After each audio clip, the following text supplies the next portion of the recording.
la iglesia de Florida. Ahora, vamos a escuchar este sermón, que el título es El misterio de la naturaleza divina humana de Jesús. Entonces, cuando uno habla de naturaleza hay que tener mucho cuidado, porque es un concepto, como estudiamos cuando vimos, que incorporó Roma, que trajo de los filósofos griegos. Entonces, hablar de el misterio de la naturaleza divina humana de Jesús es meterse en un lío. ¿Por qué? Porque lo único que sabemos es lo que Dios reveló.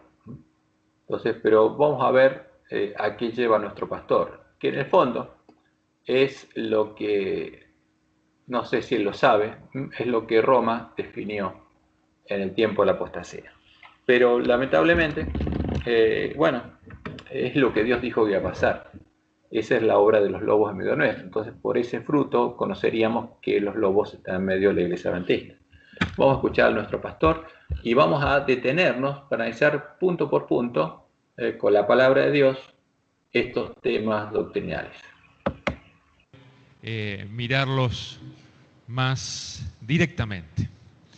Es un gusto poder estar con ustedes. Hoy tenemos un tema que tiene que ver con esta fecha especial que como humanidad estamos recordando.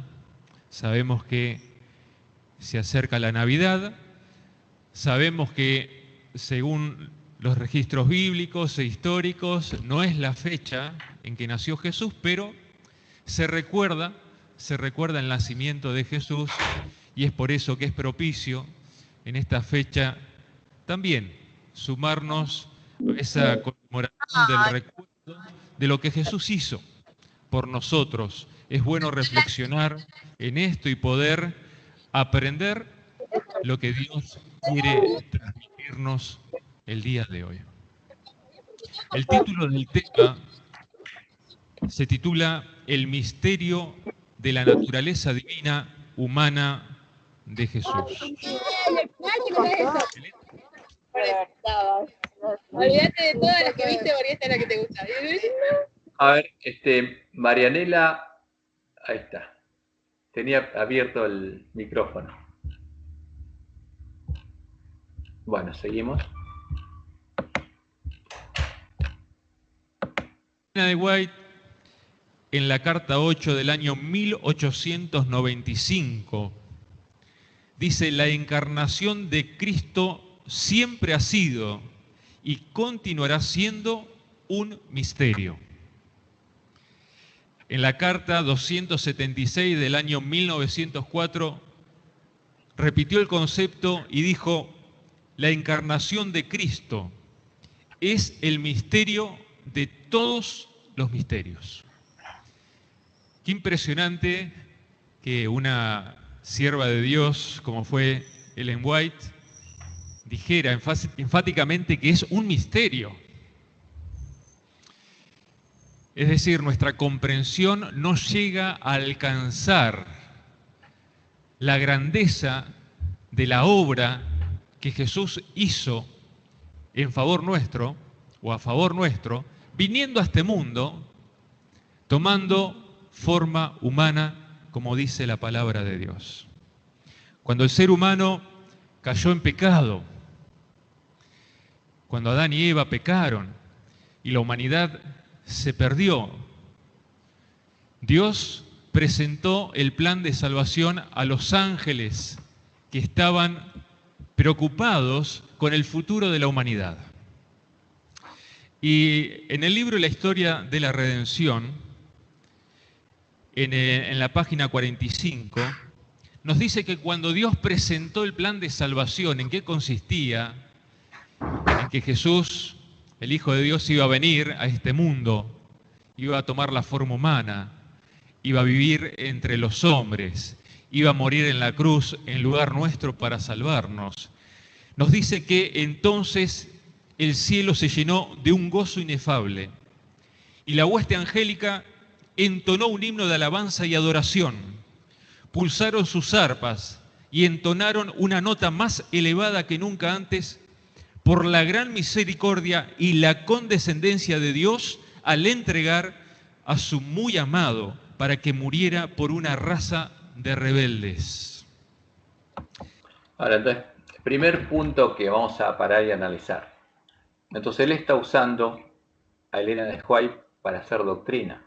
Y toma Historia de la Redención.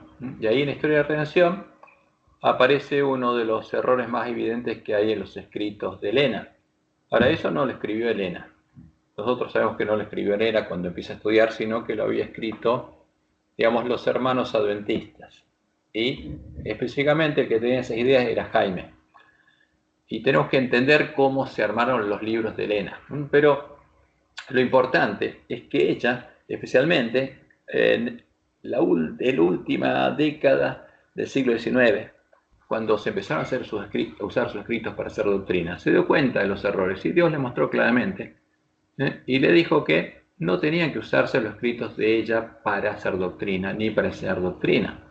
Entonces vamos a ver algo que Dios nos dijo y después vamos a ver el error que hay aquí. Entonces vamos a ver, creo que justo hoy estamos viendo esto, cómo estudiar los escritos de Elena. Entonces vamos a ver, creo que estaba por acá arriba. Ok. En ese tiempo, Elena dijo esto, dice, está en los apuntes bibliográficos de la Iglesia Adventista, página 35, en la misma que están las actas de formación de la Iglesia Adventista. Ahora, dice Elena, poned a la hermana White a un lado, no citéis mis palabras de nuevo en toda vuestra vida hasta que obedezcáis la Biblia. Cuando hagáis la Biblia vuestro alimento, vuestra comida y vuestra bebida, cuando hagáis de sus principios los elementos de vuestro carácter, sabréis mejor cómo recibir el consejo de Dios. Exalto, dice, la preciosa palabra delante de vosotros hoy. No repitáis lo que yo he dicho. La hermana White ha dicho, y la hermana White ha dicho. Ahora, lamentablemente, nuestro pastor está haciendo eso. Dice, descubrid lo que el Señor de Israel ha dicho, y entonces haced lo que ordena. Y la próxima cita, ella dice, el Señor desea que estudiéis vuestras Biblias. Él no ha dado ninguna luz adicional para tomar el lugar de la palabra. Esta luz se da con el propósito de concentrar en su palabra las mentes confundidas. Y se asimila y digiere es la sangre y la vida del alma. Entonces se verán buenas obras cuando la luz brilla en las tinieblas. ¿Cuándo ocurriría eso? Cuando estudiáramos la Biblia y la Biblia sola y llegáramos a entenderla. Ahora, vamos a ver lo siguiente. Hay un micrófono que está acoplando con otro. Sí, el mío, Cristian. Ya lo apago. Ok.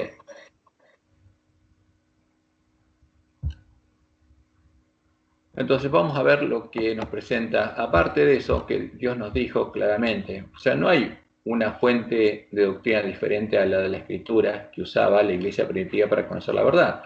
Porque nuestra fe tiene que ser la misma la de la Iglesia primitiva.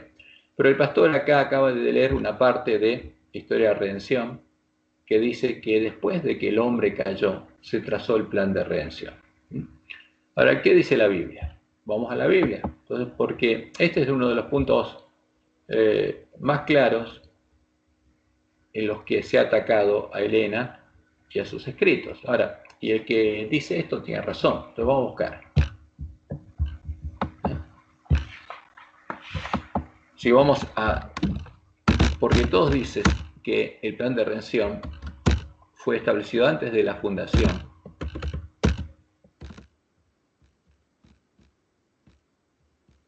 del mundo. Acá está mal escrito. Antes de la fundación.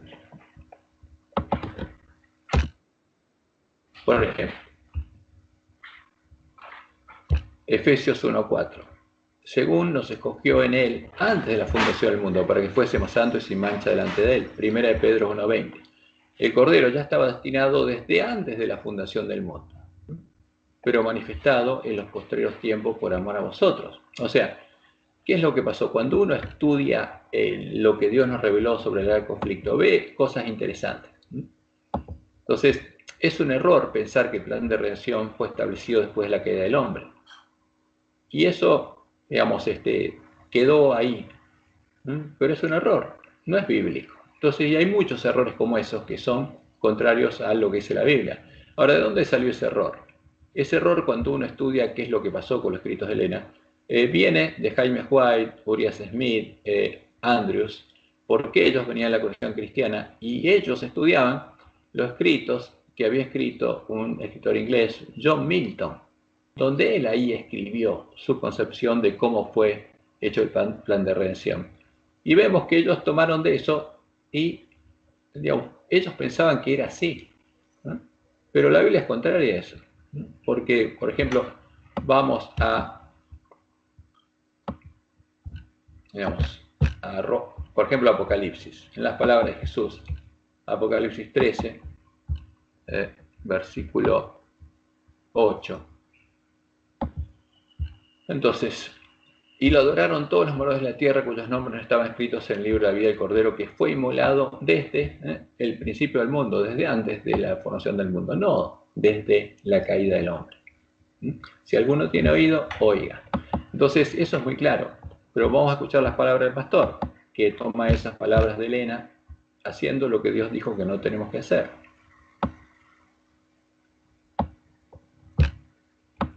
Dice la palabra de Dios. Cuando el ser humano cayó en pecado, cuando Adán y Eva pecaron y la humanidad se perdió, Dios presentó el plan de salvación a los ángeles que estaban preocupados con el futuro de la humanidad. Y en el libro La historia de la redención, en la página 45, nos dice que cuando Dios presentó el plan de salvación, ¿en qué consistía? En que Jesús, el Hijo de Dios, iba a venir a este mundo, iba a tomar la forma humana, iba a vivir entre los hombres, iba a morir en la cruz en lugar nuestro para salvarnos. Nos dice que entonces el cielo se llenó de un gozo inefable y la hueste angélica entonó un himno de alabanza y adoración. Pulsaron sus arpas y entonaron una nota más elevada que nunca antes por la gran misericordia y la condescendencia de Dios al entregar a su muy amado para que muriera por una raza de rebeldes. La alabanza y la adoración se derramaron por la abnegación y el sacrificio de Jesús, por el hecho de que consintiera en dejar el seno de su Padre y eligiera una vida de sufrimiento y angustia para morir una muerte ignominiosa con el fin de dar vida a otros. Y quisiera que presten atención a esto que les voy a leer. La verdad que yo he leído muchos escritos de Ellen White, pero esta porción es una de las porciones que más me impactaron en mi vida. Con ella le dijo: ¿piensas tú que el Padre entregó a su amado Hijo sin conflicto alguno? No. El mismo Dios del cielo tuvo que luchar para decidir si dejaría perecer al hombre culpable o daría a su amado Hijo para que muriera por él. Ahora, ¿desde cuándo dice la Biblia que está preparado el plan de redención? ¿Desde cuándo Dios había establecido el plan de redención? Antes de la creación del hombre. Entonces, fíjense que acá hay cosas que son antibíblicas. O sea, Dios tratando de decidir ahí qué haría, si dejaría que el hombre pereciera o... Entonces, esto no es bíblico. Y esto cualquier hermano que lee la Biblia se da cuenta. Ahora, ¿qué hacemos con esto? Y Dios nos dijo claramente que, como Él sabe lo que pasó con los escritos de Elena, y Elena después sabía lo que iba a pasar, nos dijo que, cuidado, que no usemos los escritos de Elena para hacer doctrina, porque si no, Dios no podría habernos mandado los mensajes. Entonces, cuando uno lee y toda la historia, lo que Elena misma relata de cómo se escribieron estos libros en los primeros años de ella, ve que ella recibía visiones, las contaba, y los hermanos fueron los que redactaron los libros de ella. Y que los hermanos incluyeron cosas que eran justamente lo que ellos entendían. Por eso hay que tener mucho cuidado cuando se habla de la pluma inspirada, porque el testimonio mismo de Elena es que ella no fue la que escribió eso. Y hay errores, y ella nos cuenta lo que pasó, por ejemplo, por primeros escritos, cuando fue publicado una vez, después le sacaron partes, y ella no lo sabía, no se había dado cuenta. ¿Por qué? Porque cuando Dios le dio esas visiones, ella no podía recordarlas después de contárselas a los hermanos, y tampoco Dios le permitía participar en los estudios que ellos hacían para interpretarlas y en la interpretación que ellos escribieron. Por eso hay que tener mucho cuidado y conocer bien qué pasó. Pero vamos a ver una sola cosita, a ver qué tenemos acá, que es importante que conozcamos. O sea, aparte de decirle, y ella misma decir, que no usemos sus escritos para hacer doctrina, y que Dios no nos había dado ninguna luz adicional, aparte de su palabra para hacer doctrina, escribe esto porque Dios se lo mostró.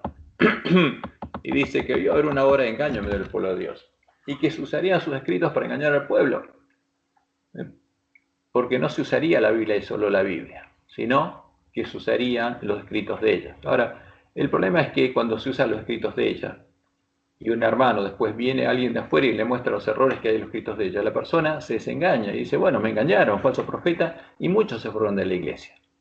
Entonces, lo que necesita conocer por el Adventista es la verdad sobre los escritos de ella y las instrucciones que Dios nos dio por ella misma.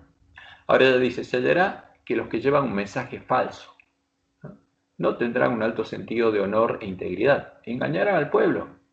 Ahora, ¿y cómo se engañaría al pueblo?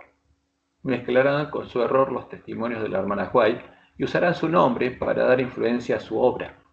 Seleccionan de los testimonios los pasajes que ellos piensan poder torcer para sostener sus posiciones, o sea, todo lo que apoya una posición doctrinal se toma y los coloca en un marco de falsedad, de manera que su error tenga peso y sea aceptado por el pueblo. Ahora, presentan erróneamente y aplican mal lo que Dios ha dado a la iglesia para, fíjense, acá no se incluye hacer doctrina, para amonestar, para aconsejar, para reprobar, consolar y animar a los que constituyen el pueblo remanente de Dios. Los que reciban los testimonios como el mensaje de Dios serán ayudados y bendecidos por eso mismo. Pero aquellos que los toman en partes, simplemente para sostener alguna teoría o idea, fíjense, no tenemos que usar los testimonios para eso, de su propia factura, para defender su conducta errónea, no serán bendecidos y beneficiados por lo que enseñan, pues Dios se propuso que los testimonios fueran colocados siempre en una trama de verdad. Ahora, y la trama es la palabra de Dios, pero a su vez, lo que estamos estudiando, como Dios nos mostró, serían los cadáveres de los dos testigos, y nos dijo cómo estudiarlos, porque nos dijo que lo que tomó Lutero es la Biblia católica, y la Biblia católica no es la Biblia original, sino que es una mezcla, que incluye las palabras de los sabios de Roma. Pero Dios nos dijo que podemos encontrar la verdad con esos dos testigos y que van a volver a la verdad. Entonces dice, los que defienden el error dirán, el Señor dice, cuando el Señor lo ha hablado, testifica una falsedad y no la verdad. Entonces cuando usan las palabras de Elena para decir, el Señor dice tal cosa en cuanto a doctrina, ojo, dice Elena, no es verdad, porque mis escritos no tienen ese sentido y ese objetivo. Y ella sabía que había errores, porque en ese tiempo el doctor Kellogg ya los había usado y había sustentado su doctrina falsa, a la que identificó como el alfa de las energías mortíferas, con los testimonios de Elena. Entonces ella sabía lo que se iba a hacer con sus testimonios. Dios les mostró, van a hacer lo mismo. Se va a volver a hacer lo mismo que hizo el doctor Kellogg. Por eso tenemos que tener mucho cuidado y basar nuestra fe en la Biblia sola y en el testimonio coincidente de los dos testigos acerca de cuál es la verdad. Ahora, vamos un poco a lo que sigue predicando nuestro pastor. Qué impresionante. El mismo Dios tuvo que luchar para decidir qué hacía. Para decidir qué hacía. Y esto me gusta porque generalmente la idea que se ha planteado acerca de Dios es un Dios insensible, un Dios que no siente, un Dios que no se conmueve, un Dios que no tiene lucha, ¿no?, en sí mismo, un Dios... Generalmente se nos ha presentado un Dios así. Pero resulta que no es tan así. Dios tuvo lucha en sí mismo. Ahora, fíjense, ¿eso lo dice la Biblia? No, no es una doctrina bíblica. Es algo espurio a la Biblia, no es la doctrina, no es la palabra de Dios, no es una así dice Jehová. Ahora, pero el pastor lamentablemente lo está presentando como una realidad, Entonces, en función de eso se está haciendo una imagen de Dios. Y hay que tener mucho cuidado con esas cosas, porque solo hay que creer, aún así dice Jehová, aún escrito está, a las cosas reveladas por Dios mismo. Es un Dios que siente, es un Dios que ama, es un Dios que sufre. Y tenía que decidir, y decidió dar lo más precioso que tenía, que era a su amado Hijo Jesús para nuestra salvación. Ahora, ese misterio, un misterio maravilloso que nuestra mente apenas alcanza a captar. El misterio de la naturaleza divina humana de Jesús. Entonces, ahora introduce un misterio de la naturaleza humana divina de Jesús, que este concepto no es bíblico, es un concepto que Roma introdujo en el tiempo de la apostasía y que en función de eso aparecieron muchas teorías. ¿Por qué? Porque al hablar del concepto de naturaleza humana divina de Jesús, aparecieron varias doctrinas dentro de la misma Iglesia de Roma, como los que defendían que tenía una sola naturaleza y que en la naturaleza de Jesús se habían fundido lo divino y lo humano para formar una tercera naturaleza. Porque eso es lo que pasaba cuando se usan los conceptos filosóficos que usó Roma para definir al Cristo niceno. Entonces los filósofos, porque muchos eran filósofos de estos nuevos cristianos, siguieron, digamos, agregándole cosas y llegaron se creó una corriente que era el monofisismo, que había una nueva naturaleza, porque los paganos pensaban eso. Ahora, un dios tenía un hijo con una mortal, y de ahí salía lo que ellos llamaban un semidios. Ahora, pero un semidios tenía una única naturaleza, que es la naturaleza de los semidioses, que era mitad divina y mitad humana. Y este semidios eran los héroes que, digamos, los héroes famosos de las novelas de los paganos. Ahora, pero era un semidios y que tiene una naturaleza, y los semidioses, la naturaleza de ellos era mitad divina y mitad humana, que formaba una nueva naturaleza que eran los semidioses. Ahora, estos conceptos paganos son los que entraron en Roma. Entonces, lo que nosotros tenemos que hacer es buscar la verdad y no tomar nada que venga del vino de Babilonia. Entonces, tenemos que creer a lo revelado, como dice Deuteronomio 29:29.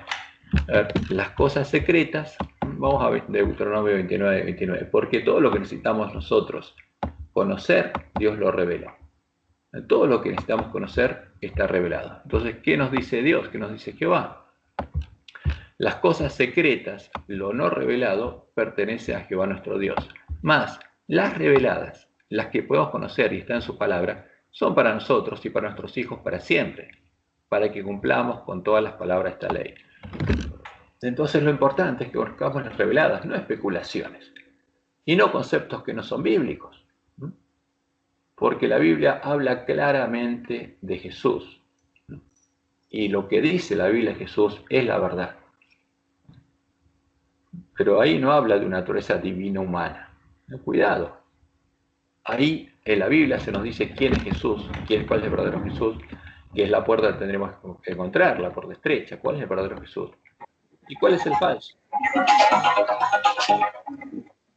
Entonces vamos un poco, sigamos escuchando al pastor y después vamos a ir viendo punto por punto teológico lo que dice la palabra de Dios, a la ley y al testimonio.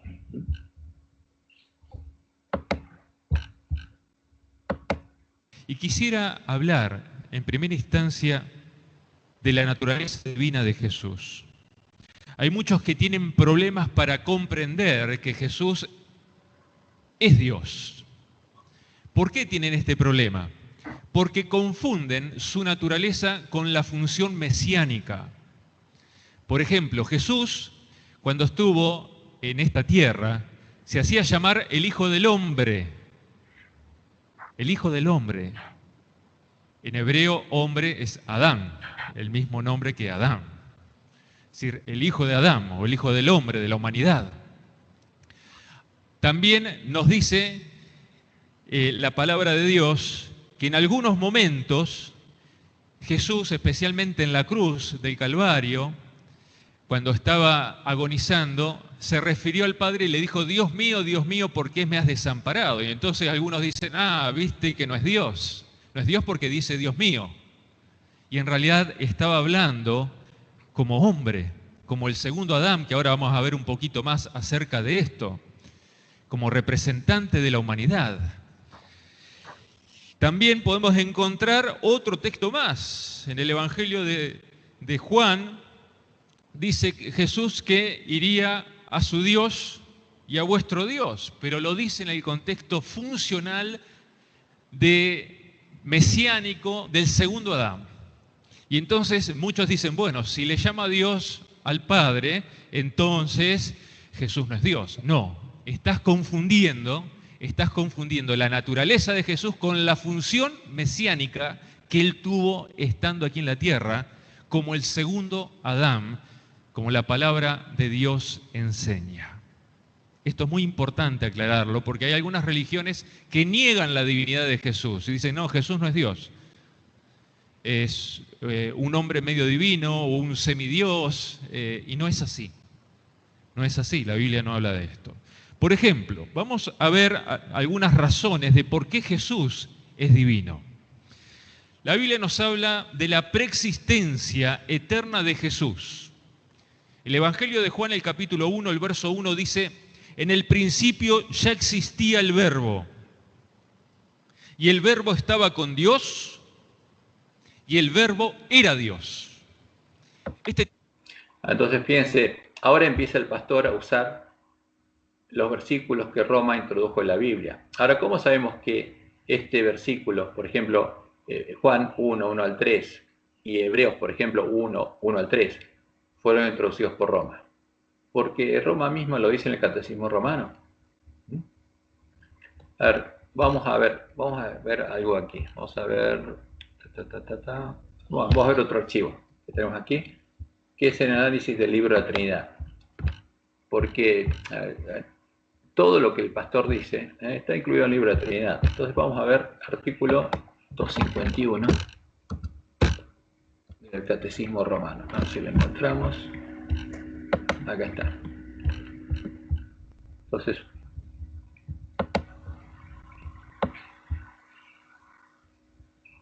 ¿cuál es el credo de Nicea? Ahora, como dice Elena, fíjense que acá hay algo importante, porque Dios le mostró esto cuando le mostró el comienzo del gran conflicto. Ella dice, aún antes del establecimiento del papado, las enseñanzas de los filósofos paganos, o sea, la filosofía pagana, voy a agrandar así lo pueden ver mejor,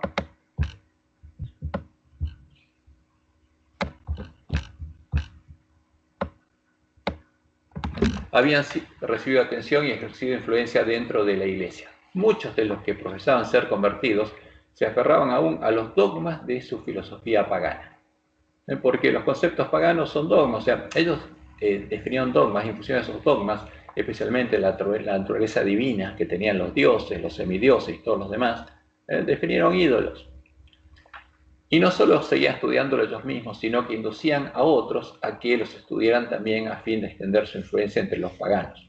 Dice ella, así se introdujeron graves errores en la fe cristiana, introduciendo los dogmas paganos, con los que ellos definían sus dioses. O sea, estas son las cosas que Jesús dijo, sacrificás a los ídolos, que usaría el Balaam en ese tiempo para ayudar al rey enemigo, que fue Constantino, a darle de comer al pueblo de Dios de cosas sacrificadas a los ídolos y cometer fornicación.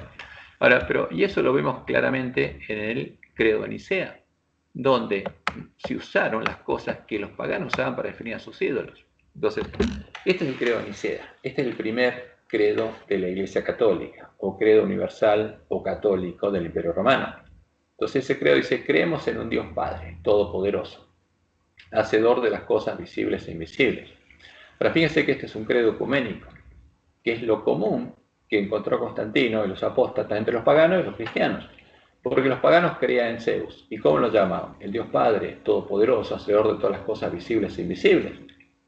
Entonces, ¿qué pusieron acá? Algo que los paganos podían aceptar, porque ellos creían en un Dios Padre. Entonces, esta es la amalgama del paganismo y el cristianismo. Porque, como decía la profecía, negaría al Dios de sus padres, Balaam. Entonces negó el nombre de Dios de sus padres, porque acá no aparece Jehová.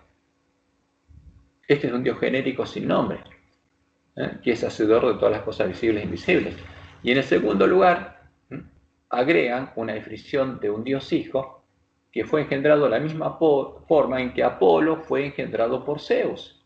Porque fíjense, este concepto es el concepto pagano, solo que ahora le ponen un Señor Jesucristo, el Hijo de Dios, engendrado como el unigénito del Padre. Es decir, dice, de la sustancia del Padre.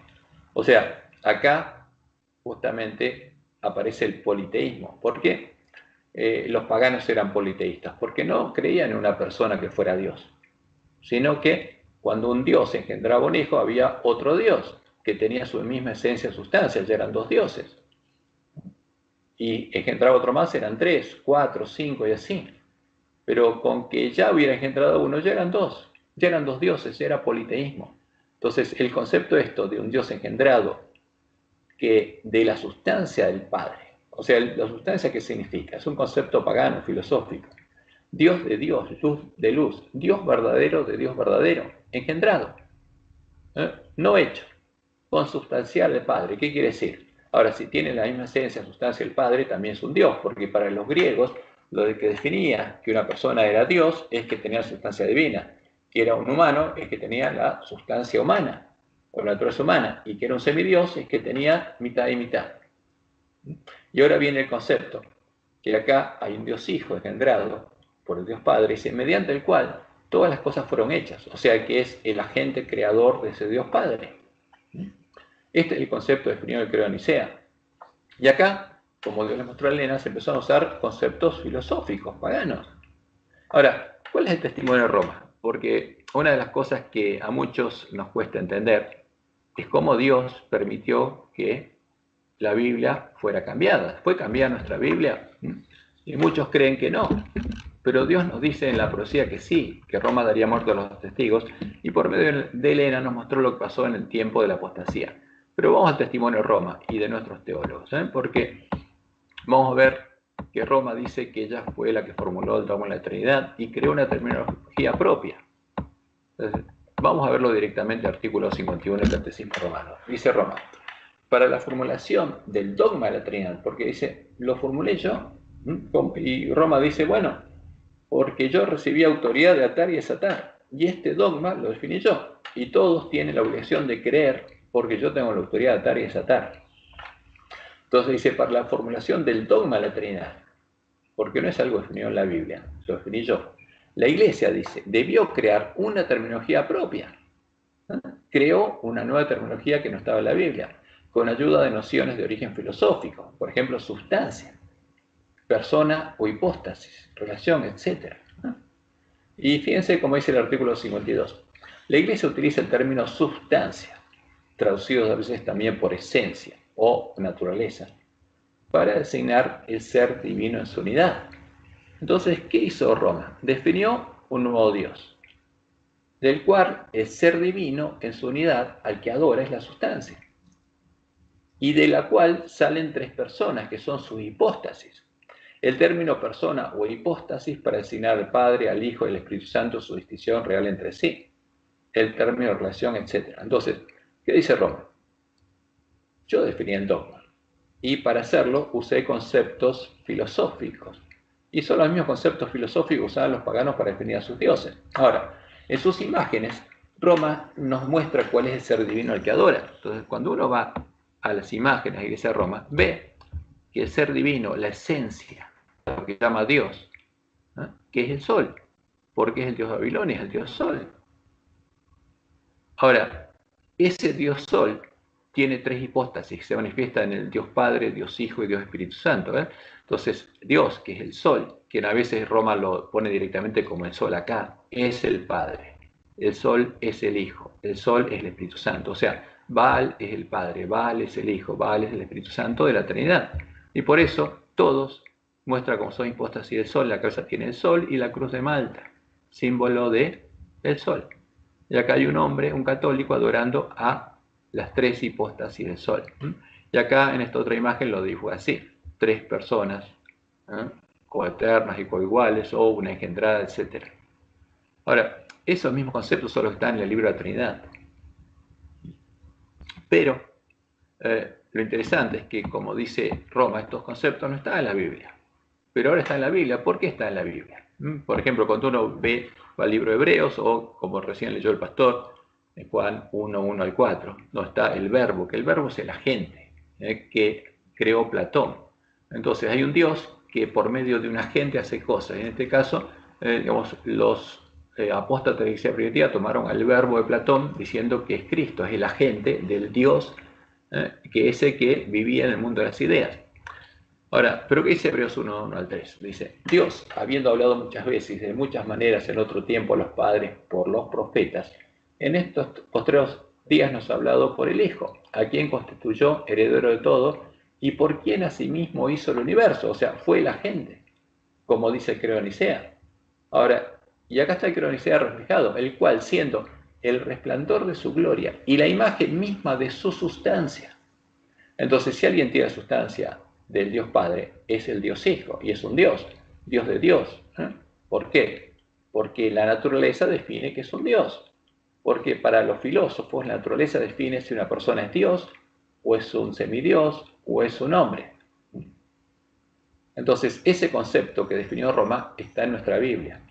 Ahora, si eso hubiera estado en nuestra Biblia antes, Roma no necesitaba definir ningún dogma porque ya estaría escrito en la Biblia y reflejado en la Biblia. Ahora, ¿qué hacen nuestros teólogos en el libro de la Trinidad? Ellos saben lo que pasó, y eso es lo triste. Entonces aquí tenemos el libro de la Trinidad, página 150 de Casa Editorial Sudamericana. Dice, Atanasio, el joven secretario de Alejandro y presbítero en la iglesia de Alejandría, asistió al concilio de Nicea. Aunque desempeñó un papel menor en las sesiones, el concilio fue un evento modelador de su vida. Pasó el resto de su vida tratando de mantener el concepto niceno de Cristo, o sea, el concepto que se definió en Nicea, esa imagen que se definió como un Dios Hijo engendrado de la esencia del Dios Padre, como la doctrina aceptada de la Iglesia. Fíjense el otro párrafo que es muy interesante, está en la página 153. Por el tiempo de su muerte, en el 373, Atanasio había convencido a la mayoría de los teólogos cristianos de la necesidad de usar la nueva terminología, la que usó Roma, más bien que autolimitarse a los términos que aparecían en la Biblia. Y es claro, nuestros teólogos saben que esos términos no aparecían en ese tiempo en la Biblia. No era algo que estuviera en la Biblia, es algo nuevo. Ahora, ¿cómo está en la Biblia? Como Dios le mostró a Elena y Dios lo anunció en su palabra, Roma cambió las palabras de la Biblia para reflejar su doctrina. Entonces, el Credo de Nicea aparece reflejado plenamente en Hebreos 1, 1 al 3. Entonces, no solamente no se autolimitaron los términos que aparecían en la Biblia, cambiaron la Biblia. Ahora, pero lo interesante es lo que sigue. Y nuestros teólogos lo saben. Pasaron décadas antes de que cada uno entendiera los nuevos significados de esos términos. O sea, Roma definió un nuevo credo y otros términos que no están en la Biblia, que los cristianos no conocían. Y pasaron décadas hasta que entendieran qué quería decir eso. O sea, es evidente que la Biblia católica, que tiene estos conceptos, que Lutero sacó de Roma, tiene palabras que no estaban en la Biblia original.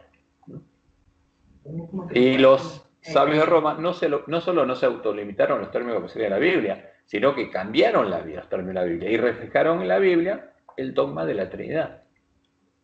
Cuando pasó el Erasmo, sí. Bueno, Erasmo pasó algo, pero mucho después pasó algo interesante, porque la Inquisición lo obligó a incluir, digamos, primera de Juan 5:7, aunque no figuraban siquiera en la mayoría de los manuscritos católicos, porque era una introducción tardía, pero lo obligaron a introducirla, porque era uno de los versículos que usaban los sacerdotes romanos para enseñar la Trinidad. Bueno, pero volvamos a nuestro pastor, porque esto es claro. Ahí tenemos ejemplos de cambios en la Biblia, el mismo concepto de verbo. Entonces ahora vamos a ver en la misma Biblia, cómo los testigos se defienden de este concepto, que hay un Dios Padre y un Dios Hijo que tiene su esencia y su sustancia. O sea que ahí parece un politeísmo, porque dicen dos personas que son Dios. Y para los griegos, como había muchos más, había muchos que eran Dios. La esencia era la misma. La esencia de los dioses era única. Entonces, si nosotros aplicamos el concepto del credo de Nicea, o lo que dice la Iglesia Católica ahora, que adora al ser divino en su unidad, y los griegos también adoraban al ser divino en su unidad. ¿Y cuál era? Y el mismo que Roma, era el sol. Por eso era Babilonia, por eso viene la nueva Babilonia, porque adora al sol. Y el sol era el dios que se manifestaba en todos los dioses de los paganos, porque era la esencia, la sustancia de todos los dioses. Pero eso no hace que sea monoteísmo, porque Babilonia adora al dragón. Ahora, el que le dio su trono, su poder y su autoridad a Roma para que haga que los cristianos adoren al dragón, es el dragón, como dice la palabra de Dios, no es Cristo. Pero Roma dice que es Cristo, porque llama a Cristo ¿a quién? Al dragón. Entonces acá son hechos muy claros. O sea, no estamos viendo la historia de la iglesia. Cuando uno ve la historia de la iglesia y todos los hechos, es evidente lo que pasó, como Dios le mostró a Elena. Porque después elevaron esta bandera para perseguir al pueblo de Dios. O sea, ¿qué pasó en el 380? A ver si lo tenemos por acá. Quiero a ver si lo... o al comienzo de este análisis del libro de la Trinidad. Quiero mostrarles lo que pasó en el 380 cuando Roma empezó a perseguir a los verdaderos cristianos, y se empezó a abrigar de la sangre de los mártires de Jesús. ¿Lo tenemos por acá? Entonces, fíjense, hay algo interesante. Vamos a ver la historia de Roma un poquito. El 7 de marzo del año 321 fue dictada la ley dominical pasiva y Estados Unidos seguiría ese camino. Entonces, Constantino I decretó que el domingo sería observado como el día de reposo civil obligatorio.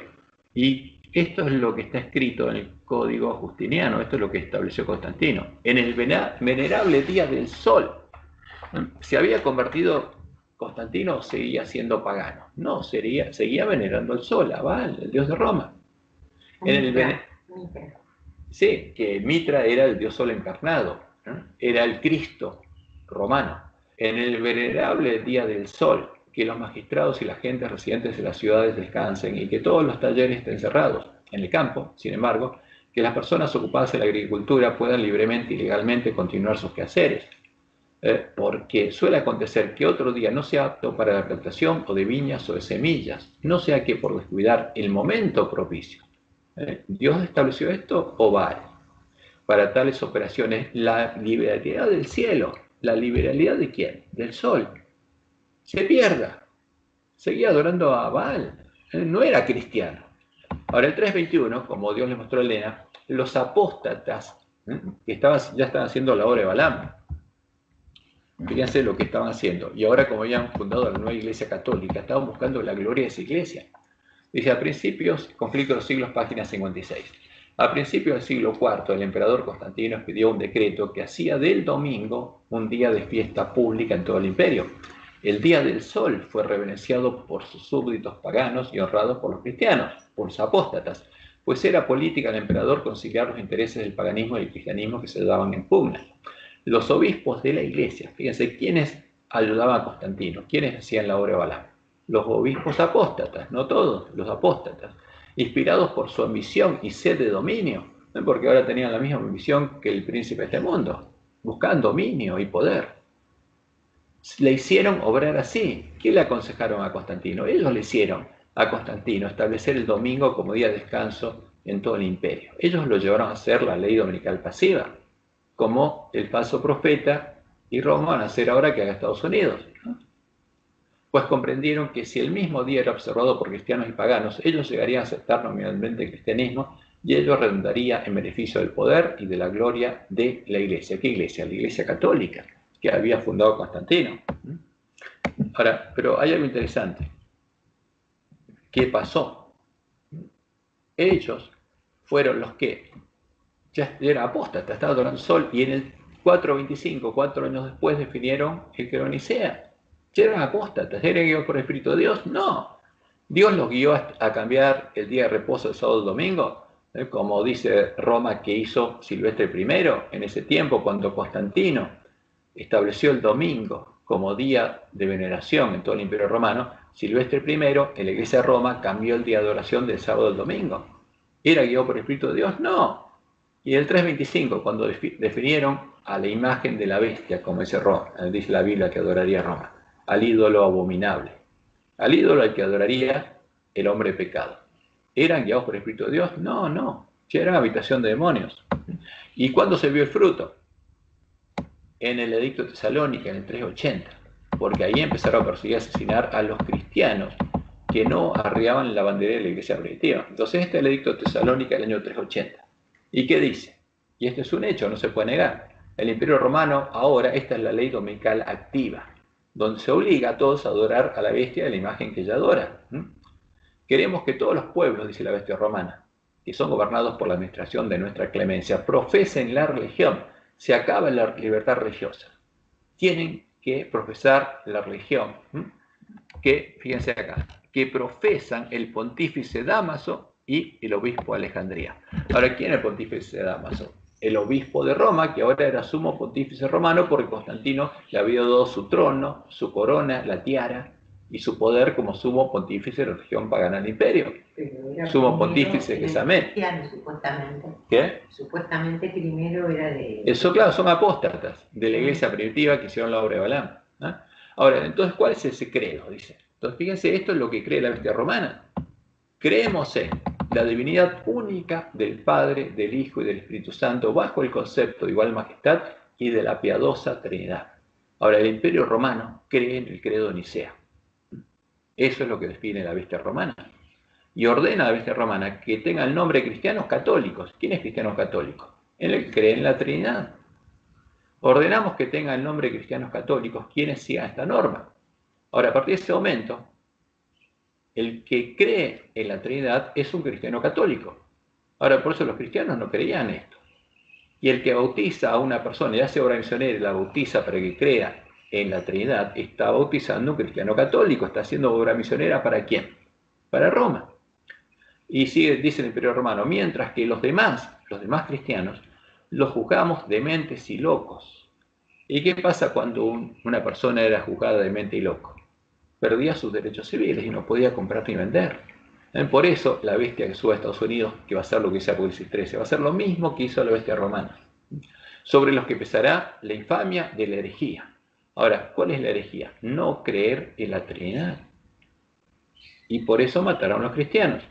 Sus lugares de culto no recibirán nombre de iglesias. O sea, a partir de ese momento, las iglesias de los cristianos se prohibió que se llamen iglesias.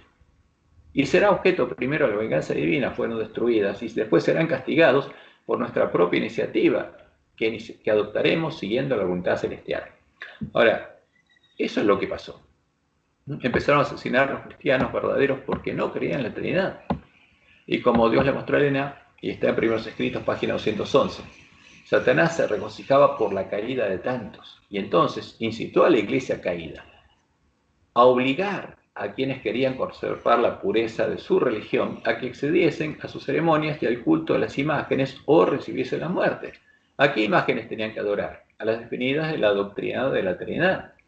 Los fuegos de la persecución se encendieron nuevamente contra la verdadera iglesia de Cristo, la que no adoraba a la Trinidad, y millones fueron muertos sin misericordia.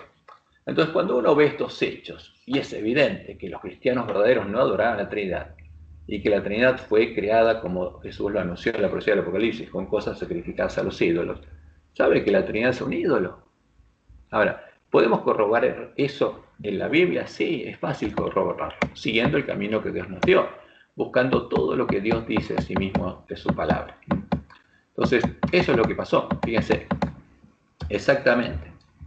Esmirna terminó con los 10 años de persecución que Jesús había anunciado. En el 303, Diocleciano decretó el exterminio de los cristianos. En el 313, Constantino decretó libertad religiosa y sedujo a los apóstatas, y con ellos formó, en el primer concilio de Trán, la Iglesia Católica, que la formó en su casa, en el lugar donde moraba Satanás, como dice Jesús, porque era el sumo pontífice pagano, y el trono era el de Satanás, que estaba ahí, y ahí los apóstatas los acompañaron hasta que en el 325 se disfraza, que Isabel queda disfrazada de iglesia cristiana, y disfrazan ¿a quién? A Satanás de Dios y de Cristo. Y en el 380 ya conoció la profundidad de Satanás porque tiene la doctrina de Isabel, y ese conocimiento los llega a buscar asesinar a sus hermanos, como dice Juan, en primera de Juan. En esto se manifiestan los hijos de Dios y los hijos del diablo. ¿Y qué se manifestó en ellos? Que eran hijos del diablo. Y empezaron a asesinar hasta que es exterminar la iglesia del desierto, y la verdad y el lugar santuario de Dios son echados por tierra, y Roma da muerte a los 2 testigos. Como cuenta Elena, el conflicto, cuando termina de destruir a los ejemplares de la Biblia verdadera que tenían los que ella llama los valdenses, al fin del siglo XIII. Ahora, estos son hechos, no se pueden negar. No se puede negar que los cristianos no creían en la Trinidad. Ahora, ¿en qué creían? Eso es lo importante. Pero la Trinidad es el ídolo de Roma, y asesinaron a los verdaderos cristianos en defensa de ese ídolo, de esa imagen a la que adoraba la bestia romana. Entonces, ¿qué tenemos que hacer nosotros? Buscar cuál es la verdad. Entonces, estudiando lo que pasó en la historia y viendo lo mismo que dice Roma, nos podemos dar cuenta fácilmente de que esto que aparece en la Trinidad, justamente en la definición del libro de la Trinidad, viene de Roma, no tiene nada que ver con la verdad bíblica. Entonces, como Dios le mostró a Elena, es la bandera negra de los paganos, con las imágenes de los dioses paganos, el sol, la luna y las estrellas, elevada por los apóstotas en el edicto de Tesalónico. Y es la doctrina de Jezabel, la doctrina que llevó a los apóstotas a conocer las profundidades de Satanás, es la semilla de la cizaña, de la que nace un hijo de Satanás, porque ellos mostraron justamente, y se vio en ellos cuando buscaron asesinar a sus hermanos, que ya eran hijos del diablo. Y es la abominación desoladora, o sea, la abominación del desolador, del Papa, en cuya defensa solo el pueblo conocía a su Dios, a Jehová, y no la adoraba, ¿no? Porque eso es lo que anunciaba la profecía, y es la imagen del Dios de las fortalezas, el Dios de la bestia romana, el Dios de todas las bestias, ¿no? El dragón, el Dios ajeno, el que adoró el hombre de pecado cuando apostató del Dios de sus padres, de Jehová, para recibir del dragón su trono, su poder y su autoridad. Y por supuesto son las piernas de hierro de la gran imagen de Baal, disfrazadas de cristianas. Entonces, este es el Dios de Roma. Ahora, ¿por qué eso está en la iglesia adventista? Porque Dios dijo que Roma le daría a beber a todas las naciones del vino del furor de su fornicación. ¿Y por qué el ángel de la Odisea es desventurado, miserable, pobre, ciego y desnudo? Porque no sabe lo que está adorando. Y tiene que ver y darse cuenta y arrepentirse y buscar a Jehová. Entonces, ¿qué pasa en la Biblia? Como dice Elena, no podemos ver cómo la iglesia de Roma puede exonerarse de la acusación de idolatría. Es idólatra, adora un ídolo. Y esta es la religión que los protestantes adoptarán como propia y se unirá con el protestantismo. Esto ocurrió. Ahora, vamos a ver todo lo que Dios le dijo a Elena, pero vamos a sintetizarlo. En 14 de febrero del 2010 se unieron puntos comunes de doctrina Roma y los protestantes. Y ahí definieron cuál era el fundamento común, cuál es la arena. Entonces, como anunciaron los participantes, habían firmado su fundamento común en Jesucristo y en la Santísima Trinidad, tal como se expresa en nuestro credo común y en la doctrina de los primeros concilios ecuménicos. O sea, ¿qué hicieron estos apóstatas de las iglesias protestantes? Rechazaron la Biblia y adoptaron las doctrinas definidas por Roma en sus concilios ecuménicos. Y especialmente el dogma de la Trinidad, donde define al Cristo niceno y a la Trinidad. Y ese es el fundamento común de la bestia y falso profeta. Y además reconocieron que la Iglesia Católica es la Iglesia de Cristo y que la Iglesia Católica es la verdadera Iglesia, esta es la creación común. Entonces, hicieron sanar la idea de la bestia y adoraron a la bestia, adoraron a la imagen a la que adora la bestia, a la imagen a la que hizo adorar la bestia romana a través del edicto de Tesalónica. Y esto fue fruto de los 40 años de diálogo ecuménico que tuvieron. Entonces, a ver, eso es lo que pasa. ¿Cuál es la verdad acerca de esto? La verdad es la palabra de Dios. Entonces, como Dios nos dijo, tenemos que buscar cuál es el testimonio de los 2 testigos para que los 2 testigos vuelvan a la vida. Porque encontramos en Hebreos 1:1 al 3 y en Juan 1:1 al 4, esto sí lo encontramos. Hebreos 1:1 al 3. Dios, habiendo hablado muchas veces y de muchas maneras en otro tiempo a los padres por los profetas, en estos posteriores días nos ha hablado por el Hijo, a quien constituyó heredero de todo, y por quien, asimismo, fíjense, este es el agente creador, hizo el universo. O sea, ¿quién es el creador del universo? Según el dogma de la Trinidad y lo que dice Hebreos 1. No es ¿quién? Nuestro Padre, no es Jehová, sino un Dios Hijo, ¿no? El cual, dice, siendo el resplandor de su gloria y la imagen misma de su sustancia, O sea, es Dios de Dios. ¿Qué tiene? Si tiene sustancia divina, es otro Dios, es otra persona que es Dios. O sea, que hay un politeísmo, este es el politeísmo pagano. ¿Es verdad esto o es mentira? ¿Cómo lo probamos? A la ley y al testimonio. Entonces, ¿qué dice la palabra de Dios? Entonces, este es un tema muy delicado para nosotros. Entonces, ¿qué dice la palabra de Dios? Vamos a lo que Dios dijo. Por Dios sabía lo que pasaría, por eso nos dijo eso. Y especialmente en Isaías, cuando anunció quién sería el Mesías. Isaías 8:20. ¿Qué nos dice acá? A la ley y al testimonio. Acá está refiriendo a quién. A la ley de Moisés y al testimonio de los profetas del Antiguo Testamento. Si no dijeren conforme a esto es porque no les ha amanecido. Ahora, ¿le amaneció al que defiende el dogma de la Trinidad? Vamos a ver cómo nos dice Dios, a la ley y al testimonio. Y en la profecía de Isaías y en toda la ley está claramente definido quién es Dios y quién es el Mesías, cuál es el Mesías. Entonces vamos a la misma Isaías. Vamos un poquito adelante. Entonces acá mismo Dios está anunciando la venida del Mesías. Entonces Isaías 8, 13 y 14. ¿Qué dice acá? A Jehová de los ejércitos, a Él santifica. Él sea vuestro temor y Él sea vuestro miedo. O sea, entonces, Él, ¿quién? Porque el sujeto es uno solo acá, es Jehová. Entonces Él, Jehová de los ejércitos, será por santuario a su pueblo, ¿no? Por eso dice el Salmo 91, el que mora al abrigo del Altísimo, morará bajo la sombra del Omnipotente, va a ser el templo de Él, la casa de Él. Diré yo a Jehová, esperanza mía y castillo mío, mi Dios en quien confiaré. Entonces Jehová sería el templo de su pueblo, porque el templo es un símbolo de donde estaría Jehová. Donde morara Jehová sería su reino y su templo. Pero Jehová, dice, a las dos casas de Israel sería por piedra para tropezar. ¿Y quién es la piedra de tropiezo? El verdadero Jesús. Y por tropezadero para caer, y por lazo y por red al morador de Jerusalén. Ahora, ¿quién es el verdadero Jesús? Según esta profecía es Jehová. Jesús es Jehová. Entonces, vamos a la profecía de Isaías, para ver algunas cositas. Vamos a ir a Isaías, capítulo 44. Porque vamos a ver algunas cositas de lo que Dios dice.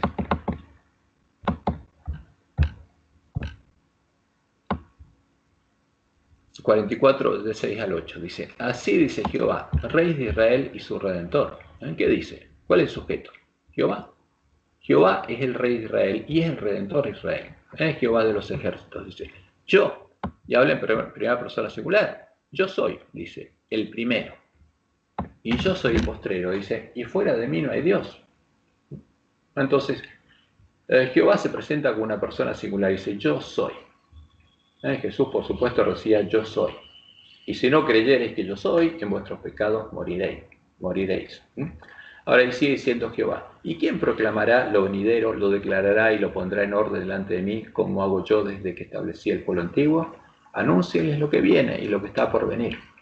Y nos dice en el versículo 8, no temáis, ni os amedrentéis, no te lo hice oír desde la antigüedad y te lo dije. Luego vosotros sois mis testigos. Entonces, ¿qué dice Jehová? No hay Dios sino yo. Ahora, si aplicamos la filosofía griega, Dios es Dios porque tiene la esencia divina.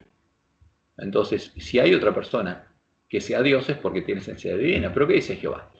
Él sabía lo que pasaría. Dice, no hay Dios sino yo. No hay fuerte. ¿Hay otro omnipotente que tenga mi naturaleza? Dice, no conozco ninguno. Ahora, Jehová, el Dios fuerte, el poderoso, el omnisapiente, no conoce a otra persona que sea como Él. Entonces, ¿mintió Jehová? No. A la ley del testimonio, si no dijeren conforme a esto es porque no les ha amanecido. A ver, Dios no miente. Y Él nos dice claramente, no hay fuerte, no conozco ninguno. Y Él anunció que, ¿quién sería el Mesías? Él nos redimiría. Porque no había otro Dios fuerte, no hay otro que tuviera su naturaleza. Y eso es claro, Dios lo dice claramente. No hay Dios sino yo, no hay fuerte, no conozco ninguno. Entonces, en Isaías 43, Él nos dice quién nos redimiría.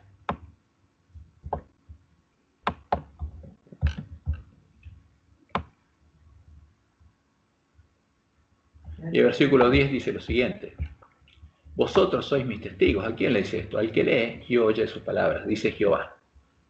Y ustedes, porque el sujeto son vosotros, o sea, nosotros, son mis siervos que yo escogí. O sea, el que oye, entiende, el siervo que Dios escogió, para que me conozcáis y creáis y entendáis que yo mismo soy. ¿Quién? Porque él está anunciando el Mesías, está diciendo yo soy el Mesías. Antes de mí no fue formado Dios, ni lo será después de mí. Yo Jehová, y fuera de mí no hay quien salve. O sea, Jehová tenía un hijo que nos salvara. Él dice, no, yo, el Dios de Israel, los voy a salvar. Dice, yo anuncié. ¿Qué dice él? Yo anuncié. ¿Quién anunció? Jehová. ¿Y quién salvó? Jehová. ¿Y quién nos hace oír? Jehová. Y no hubo entre vosotros Dios ajeno. Vosotros pues sois mis testigos, dice Jehová, que yo soy Dios. Ahora, el Dios fuerte, ¿no? El único. Ahora, ¿quién es el Mesías? ¿Qué anunció Jehová? Entonces, fíjense, porque él dijo que el Mesías sería llamado Emanuel. ¿Y qué dice Isaías 9, 6? Porque él no conoce otro fuerte, no conoce a ninguno. Y dice, yo los voy a redimir. Porque un niño nos es nacido, un hijo nos es dado y el principado sobre su hombro. Y se llamará su nombre admirable, consejero, Dios fuerte. ¿Había otro Dios fuerte? No, Jehová no conocía a ninguno. Padre eterno. El Dios fuerte, el Padre eterno, sería el príncipe de paz. Ahora, ¿quién nos redimiría? El que sería el príncipe de paz, que moriría por nosotros, porque el Dios fuerte, el Padre eterno, sería hombre. Y ese niño que nos es nacido, que nacería en una virgen, y que sería un hombre, sería Emanuel, Dios con nosotros, Jehová con nosotros. ¿Quién es? Jehová mismo, el Dios fuerte, el Padre eterno. No es el Dios Hijo eterno, no es el Hijo eterno, es el Padre eterno el que nos redimió. Y esa es la verdad bíblica. Ahora, ¿qué nos dice, por ejemplo, Isaías 45? Vamos a ver lo que Jehová dice. Y después vamos a la ley de Moisés. Hablando del Mesías, de nuestro Redentor, ¿no?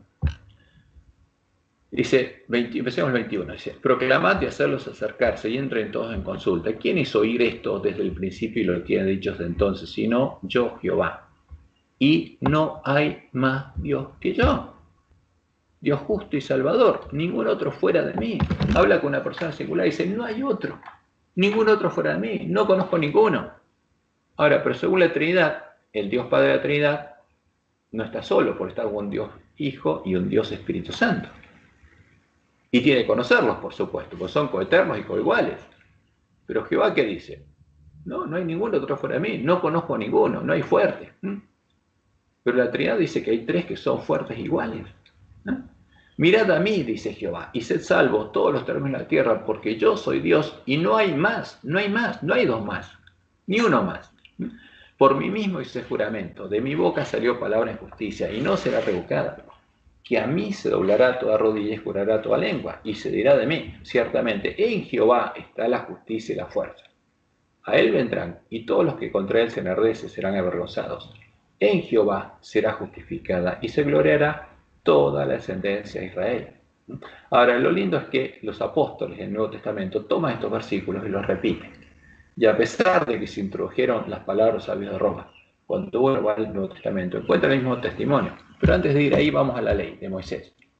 Porque esto es la ley y el testimonio. Si no dijeren conforme a esto, no les amaneció. Y vamos a la ley de Moisés. Entonces vamos a Deuteronomio. Porque Deuteronomio es interesante. En el capítulo 32 encontramos el cántico Moisés y Cordero.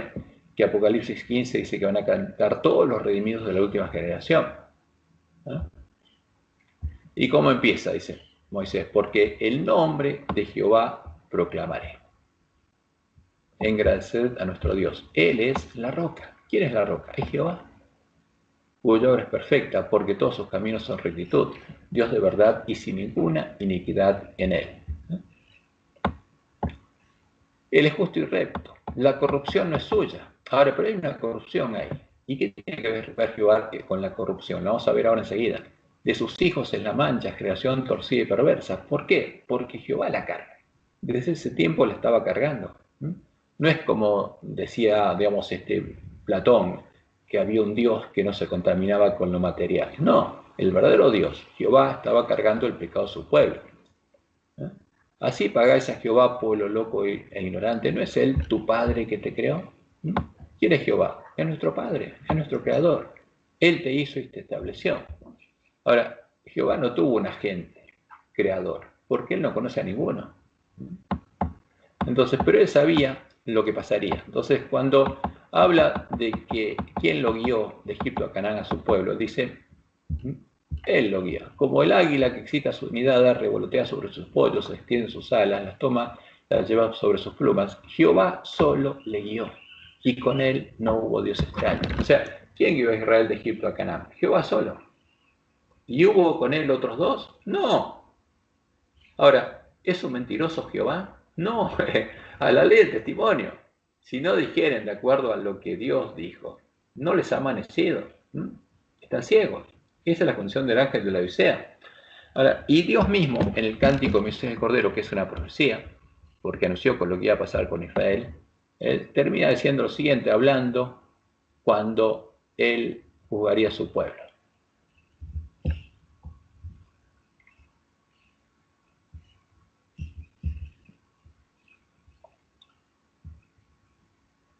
Lo que estaría pasando con su pueblo. ¿Qué pasaría con su pueblo?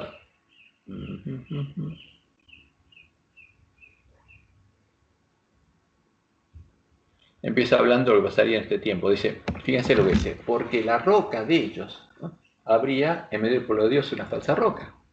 No es como nuestra roca, porque Jehová es la roca.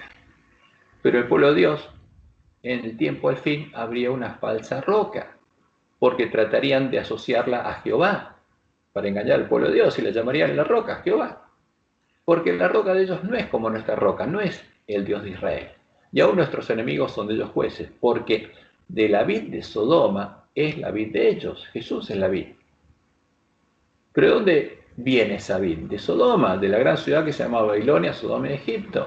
Es Jesús, Dios está anunciando que el Jesús que se introduciría en medio nuestro sería el Jesús de Roma, el definido del Credo de Nicea. Y de los campos de Gomorra. Las uvas de ellos son uvas ponzoñosas, racimos muy amargos tienen. Veneno de serpientes es su vino, ese es el vino de Babilonia, generado por los demonios, y ponzoña cruel de áspides. Y Jehová dice esto, ¿no tengo yo esto guardado conmigo, sellado en mis tesoros? Mía es la venganza y la retribución. O sea, Él está hablando a su pueblo, cuidado, esto va a pasar. Mía es la venganza y la retribución, a su tiempo su pie resbalará, porque el día de su aflicción está cercano y lo que está preparado se apresura, porque Jehová juzgará a su pueblo. Entonces está hablando del tiempo cuando llegaría, justamente como dice el primer ángel, el tiempo en que Jehová juzgaría a su pueblo. Y por amor de sus siervos se arrepentirá, cuando viere que la fuerza pereció y que no queda ni siervo ni libre. O sea, cuando todo estuviera en la condición del ángel de la Odisea, Dios despertaría a su pueblo. ¿Y qué diría? Diría el mensaje Elías, por eso nos envía el mensaje al profeta Elías, y dirá, ¿dónde están sus dioses? ¿Por qué tendría el pueblo de él? Una falsa roca. Pero es que serían dioses. Pero Jehová es una persona. Por eso el monoteísmo es cuando hay una sola persona que es Dios. El politeísmo es cuando hay más de una persona que es Dios, que eso es lo que adoraban los paganos, porque adoraban a la esencia de la cual venían sus dioses, y eso es la Trinidad. Y Jehová dirá, ¿dónde están sus dioses? La roca, la falsa roca en que se refugiaban, que comían la grosura de sus sacrificios y bebían el vino de sus libaciones. Levántense, que os ayuden y os defiendan, como Elías le dijo a los profetas de Baal. Ahora, si nosotros en vez de orarle a Jehová y clamar a Jehová, clamamos al Dios de Roma, el que tiene que contestar es el Dios de Roma. Y por supuesto está deseoso de contestar. ¿Y por qué no puede contestar? Porque Dios se lo impide hasta que su pueblo, como le dijo Elena White, pueda tener una clara visión de lo que está pasando y tome una decisión consciente. Hasta ese momento, Dios defiende al pueblo que está en Babilonia y al pueblo adventista. Ahora, cuando el pueblo toma una decisión consciente de servir a Dios o a los otros dioses, y Dios lo deja. Por eso nos dice, ved ahora que yo, que habla en primera persona singular, con una persona singular, yo soy, y no hay dioses conmigo. ¿Qué dice la doctrina de Roma? Que con nuestro Padre hay dos dioses. Porque está el Dios Padre, el Dios Hijo, el Dios Espíritu Santo. Pero Jehová dice, no, conmigo no hay dioses. Yo no soy el Dios Padre de la Trinidad. Porque no soy una hipóstasis del Sol. No soy una hipóstasis de Satanás. Ni tengo un hijo que sea una hipóstasis de Satanás, ni hay un Espíritu Santo que sea una hipóstasis de Satanás, del Sol. Por eso Esa es la vid de Sodoma. Iban a estar los varones ancianos dándole espalda Claro, al entonces, templo de Dios y adorando al Sol. En Ezequiel 8, Dios nos dice que pasaría lo mismo, porque cuando llegara el tiempo de purezamiento de su pueblo, él sabía eso, por eso lo dijo por varios medios. Y en Ezequiel nos dice, en Ezequiel 8, y nos muestra las etapas de la apostasía, lo que Satanás haría en medio del pueblo de Dios. Después de ver la tercera abominación, donde estarían haciendo imágenes en su mente y después adorando a Tamuz. Fíjense, todas las mujeres estarían sentadas endechando a Tamuz, festejando la Navidad. Después, y también festejando la Cuaresma, endechando a Tamuz, adorando al Cristo irónico. Le dice a su pueblo, ¿no ves, hijo de hombre? Vuélvete aún y verás abominaciones mayores que estas. Y me llevó al atrio de adentro de la casa de Jehová, o sea, en el templo de Dios. Y aquí, junto a la entrada del templo de Jehová, entre la entrada y el altar, donde se hace el sacrificio. Ahora, ¿a quién estaba adorando? Como 25 varones, sus espaldas vueltas al templo de Jehová, y sus rostros hacia el oriente, adoraban al sol, al dios de Babilonia, postrándose hacia el oriente. Ahora, cuando llegara a pasar esto, eso sería la última etapa de la apostasía, y ahí Dios juzgaría a su pueblo. Y ahí viene el sellamiento del pueblo de Dios. Y el que se angustie y llore al darse cuenta de lo que está pasando, Dios lo va a bendecir, lo va a proteger, y clame a Jehová. Jehová va a hacer con él, va a tener de él misericordia y va a hacer lo que tiene que hacer con él, lo que prometió hacer. Entonces, esto es claro. Ahora, ¿qué pasa en el Nuevo Testamento? ¿Qué dicen los apóstoles? Y hay muchas declaraciones muy claras de ellos. Por ejemplo, vamos a lo que piensa Pablo. Vamos, ya que estamos con Timoteo, vamos a 1 Timoteo capítulo 2, versículo 5. ¿Qué dice? Porque, dice, para nosotros hay un solo Dios. ¿Cuántos dioses hay? Uno solo. ¿Quién es? Como dicen en Romanos 8, 10, el Padre. Y hay un solo mediador entre Dios y los hombres, Jesucristo hombre. Ahora, él creía en un solo Dios, como dice el Padre. Y en Jesucristo hombre, no dice Jesucristo Dios. Ahora, ¿quién es Jesucristo? El Jesucristo en el que él creía. Dice Jesucristo hombre. ¿No? Entonces, vamos a 1 Timoteo 3, capítulos 16. Y eso, Pablo dice, es el misterio de la piedad. Porque él cree que hay un solo Dios. Y ese único Dios es el que se hizo hombre. E indiscutiblemente grande es el misterio de la piedad. Dios, ¿quién? Jehová, el Dios de Israel, fue manifestado en carne. O sea, ¿quién es Jesús? ¿Por qué es Emmanuel? ¿Por qué Jehová? Justificado en el Espíritu, visto a los ángeles, predicado a los gentiles, creído en el mundo, recibido arriba en gloria. ¿Quién es el que se hizo hombre? Jehová.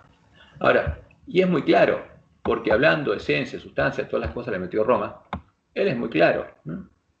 Porque él no cree que hay más de un Dios. Dice, fíjense, 1 Timoteo 16, 13, te mando delante de Dios, que da vida a todas las cosas, o sea, delante de Jehová, porque siempre él habla de Jehová y de Jesucristo, que dio testimonio de la buena profesión delante de Poncio Pilatos, que guardes el mandamiento sin mácula ni reprensión hasta la aparición de nuestro Señor Jesucristo, la cual a su tiempo mostrará el bienaventurado y solo soberano. Hay uno solo, dice, Rey de reyes, Señor de señores, que es Jehová, el único que tiene inmortalidad. Ahora, ¿Pablo creía que había 3 personas que tenían inmortalidad, que eran todopoderosas? No. Es claro, hay uno solo que tiene inmortalidad. ¿Quién es? Jehová, nuestro Dios. ¿Y quién se hizo hombre? Ese único que tiene inmortalidad. Entonces Pablo no creía que hubiera 3 personas que tuvieran la misma esencia, la misma sustancia, aunque después le metieran en sus palabras eso. Entonces acá encontramos un testimonio muy claro que es coincidente con el Antiguo Testamento. O sea, Pablo creía en un solo Dios. Creía en Jehová. Y en los mismos versículos donde le cambiaron las palabras, es evidente lo que él cree. A ver, por ejemplo, capítulo 2. Dice, porque esto es bueno y agradable delante de Dios nuestro Salvador. O sea, ¿quién nos salvó? Dios. Él cree en un solo Dios. Ahora, y es Jehová. Y que Jehová es nuestro Salvador, porque Jehová se hizo hombre. Esto es evidente en las palabras de Pablo. ¿Y tiene soporte del Antiguo Testamento? Sí, el mismo testimonio. Vamos, por ejemplo, a Isaías. ¿Y qué dice Isaías? Bueno, en 9:6 dice que Jesús sería el Dios fuerte, el Padre eterno, él sería el príncipe de paz. ¿Y a quién le prepararía el camino? Juan, Isaías 40, versículo 3. Vos que clama en el desierto, preparad camino ¿a quién? A Jehová. Ahora, ¿quién es Jesús? Es Jehová. ¿Quién se hizo hombre? Jehová. ¿Dejó de ser Jehová por hacerse hombre? No. Pero Jehová se hizo hombre. Entonces, como dice Pablo, es el misterio de la piedad, porque Dios siguió siendo Dios, pero a su vez ahora era hombre, y había dos personas. Estaba Jehová y Jehová hecho hombre, que es Emmanuel, es Dios, es Jehová con nosotros. Por eso dice, vos que claman el desierto, es la misión de Juan, preparad camino a Jehová, enderezad calzada la soledad. ¿A quién? Dice, a nuestro Dios. ¿Alguien tiene duda de que Jesús es Jehová? No, es nuestro Dios. Ese es el tema. Ahora, el problema no es que Jesús sea Jehová y que sea el gran yo soy, como él decía, sino que se quiere hacer de Jehová, ¿qué cosa? Un ídolo, una trinidad, pero ese no es el Dios falso, esa es la falsa roca que Jehová anunció. Ese es el problema. Ahora, ese es el problema del ángel de la Odisea. Por eso el discípulo cuando demostró las heridas, dijo, se arrodilló y que dijo. Claro, cuando los discípulos entendieron quién era Jesús, ahí se postraron ante él y lo adoraron. O sea, ¿por qué los ángeles se postraron ante el bebé que había nacido? ¿Porque era omnipotente por su naturaleza? No, por su identidad, porque él era Jehová. Entonces ya algo importante, porque el pastor habla de la doble naturaleza de Jesús, y es un concepto pagano. También habla de Jehová, que eran tres Jehová. Claro, pero el problema es que al pastor le metieron eso en la cabeza en la Facultad de Teología. Pero cuando uno va, por ejemplo, al libro de Hebreos, pero ¿qué encontramos en Hebreos? A ver, vamos a Hebreos. Si alguno tiene una pregunta, siéntase libre de hablar y preguntar. Pero vamos al libro de Hebreos. Sí, es probable que como te conectaste tarde, te conectaste cuando ya estaba la pantalla compartida. ¿Quién es? Gerardo. A ver. Dejamos de compartir y compartimos de vuelta a ver si aparece. A ver, comenzar a compartir. Espero que les llegue de nuevo.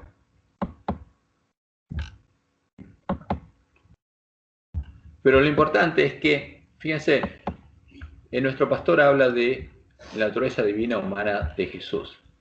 Pero hay un problema con eso, porque Jesucristo mismo, como él dijo, se decía el hijo de Adán. Ahora, si es hijo de Adán, ¿qué tiene que tener? La carne de Adán. Es hijo de Abraham, tiene la carne de Abraham. Es hijo de David, tiene la carne de David, no tiene otra carne. Pero ahí se metió la doctrina en Roma. Ok, de nada. Entonces, porque Roma se inventó a un Dios hijo que no podía dejar de ser Dios. Entonces, creó un engendro. ¿Pero qué dice, por ejemplo, Hebreos? Claro, porque si era Dios no podía dejar de ser Dios, o sea, tenía doble naturaleza, eso es lo que inventó Roma. Un fin para que después Satanás ocupe ese lugar. Para engañarnos, porque eso es parte de la mentira. Pero vamos a Hebreos. ¿Qué dice el autor de Hebreos justamente de eso? Entonces, que Jesús, fíjense, acá empieza a hablar de Jesús. Entonces, pero vemos a aquel que fue hecho un poco menor que los ángeles, a Jesús. Ahora, ¿de qué está hablando? ¿Que Jesús es inferior a los ángeles? No. Que tomó una naturaleza, la del hombre, como dice el Salmo, que al hombre existe un poco menor que los ángeles, toma esa figura literaria. Entonces vemos a aquel que fue hecho hombre, un poco menor que los ángeles. Entonces Jesús, ¿qué tenía? Naturaleza humana. Ahora, si Jesús tenía doble naturaleza y tenía algún atributo divino, ¿iba a ser inferior a la naturaleza de los ángeles? No. Esto descarta totalmente el concepto del pastor, porque es antibíblico, es un dogma romano lo que está presentando el pastor, porque la Biblia es clara. Pero vemos a aquel que fue hecho un poco menor que los ángeles, a Jesús. Jesús aquí en la tierra era menor que los ángeles, sí. ¿Por qué? Porque era plenamente hombre, porque se hizo hombre. Ahora, ¿era Jehová? ¿Era nuestro Dios? Sí. ¿Su identidad dejó de serla porque cambió su naturaleza? No, Jesús era Jehová, el gran yo soy. Pero acá, ¿qué naturaleza tenía? Era humana. Ahora, como dice Pablo, ese es el misterio de la piedad. No tenemos que pasar más allá de lo revelado. Lo que la Biblia dice es que Jehová se hizo hombre y que era hombre y era menor que los ángeles. Y es claro. ¿Y por qué? ¿Para qué? Porque tenía que tomar nuestro lugar, tenía que hacerse oveja. Como dice adelante, ¿para qué? Para redimirnos, para vencer como hombre, dice versículo 2:10. Porque convenía a aquel por cuya causa son todas las cosas y por quien todas las cosas subsisten, que habiendo de llevar muchos hijos a la gloria, perfeccionase por aflicciones al autor de la salvación de ellos. ¿Por qué? Porque Jesús tenía que ser el primer hombre que recorriera el camino angosto y fuera perfeccionado, y que en él se cumpliera la promesa de Dios, que la gloria de Jehová se viera sobre él, porque tendría escrito el nombre de Dios en su frente. Porque el que santifica y los que son santificados de uno son todos. Y acá por eso Jesús decía, yo soy hijo de Adán, soy hijo del hombre, soy hermano de ustedes, porque vengo de Adán. Por lo cual no se avergüence de llamarlos hermanos. Y lo interesante es que este es el mensaje de 1888, el mensaje al que se opusieron, justo Satanás se opuso. Porque este es el verdadero mensaje de 1888, el que habla de Jesucristo hombre, que realmente era como nosotros, diciendo, anunciaré a mis hermanos tu nombre, en medio de la congregación te alabaré. Y otra vez, yo confiaré en él. ¿En quién? En Jehová. Y de nuevo, Isaías 8 también. He aquí yo y los hijos que Dios me dio. Ahora, porque seríamos por señales, porque los hijos que Dios le daría a los hermanos de Jesús, el linaje de Jesús, tendría el mismo testimonio que él. Y serían las señales que Dios tendría aquí en la tierra. Y entonces dice el autor de Hebreos, así que por cuanto los hijos participaron de qué cosa, de carne y sangre. Está hablando de nuestra carne y sangre. Él también participó de qué, de lo mismo. ¿De qué? Lo mismo que la misma carne y la misma sangre. Este es el verdadero Jesús. Ahora el Roma se inventó que nosotros tenemos en nuestra naturaleza pecado, que nuestra carne tiene pecado y que Jesús no podría tener nuestra carne. Pero es un invento de Roma, es una mentira de Satanás para crear al anticristo, porque el anticristo es alguien que no es hombre, sino que es Dios, y a su vez no tiene nuestra carne. Pues nosotros tenemos teóricamente carne de pecado, y eso es lo que enseña nuestra facultad de teología, que nuestra carne está contaminada con el pecado, y que recién en la segunda venida, cuando nos cambia el cuerpo, vamos a dejar de ser pecadores, y es una mentira. Pero eso se enseña en la iglesia adventista. Pero la Biblia es clara, porque ¿de qué participó Jesús? De la misma carne y sangre que sus hermanos, para destruir por medio de la muerte el que tenía el imperio de la muerte, esto es, al diablo, y librar a todos los que por el temor de la muerte estaban sujetos a servidumbre. Porque ciertamente no socorrió a los ángeles, no se hizo ángel, se hizo inferior a los ángeles, sino que socorrió a la descendencia de Abraham. ¿Y de quién vino? De Abraham, de David y de Adán, tenía la carne de Abraham. Por lo cual debía ser en todo semejante a sus hermanos. ¿En qué? Fíjense, Pablo está hablando de qué, en cuanto a la carne y la sangre. ¿Qué carne tenía Jesús? ¿Y qué sangre tenía? La misma de sus hermanos, a eso se refiere en todo. Para venir a ser misericordioso y fiel sumo sacerdote en lo que Dios se refiere, para expiar los pecados del pueblo, porque tenía que llegar a ser una oveja sin pecado que cumplir la profecía de los sacrificios, porque solo una oveja sin pecado, sin mancha, podría ser ofrecida en rescate por nosotros. Pues en cuanto él mismo padeció siendo tentado, ¿en qué? En nuestra carne y sangre, es poderoso para socorrer a los que son tentados. Ese es el verdadero Jesús. Y hay otra cosa que es muy clara, que contradice abiertamente lo que dice nuestro pastor y es lo que dice Santiago. Ahora, ¿qué dice Santiago? Santiago versículo 1, versículo 13. Cuando alguien es tentado, no diga que es tentado de parte de Dios, porque Dios no puede ser tentado por el mal. Ahora, si Jesús tenía una naturaleza divina humana, ¿podía ser tentado por el mal? No. Solo podía ser tentado si era como nosotros.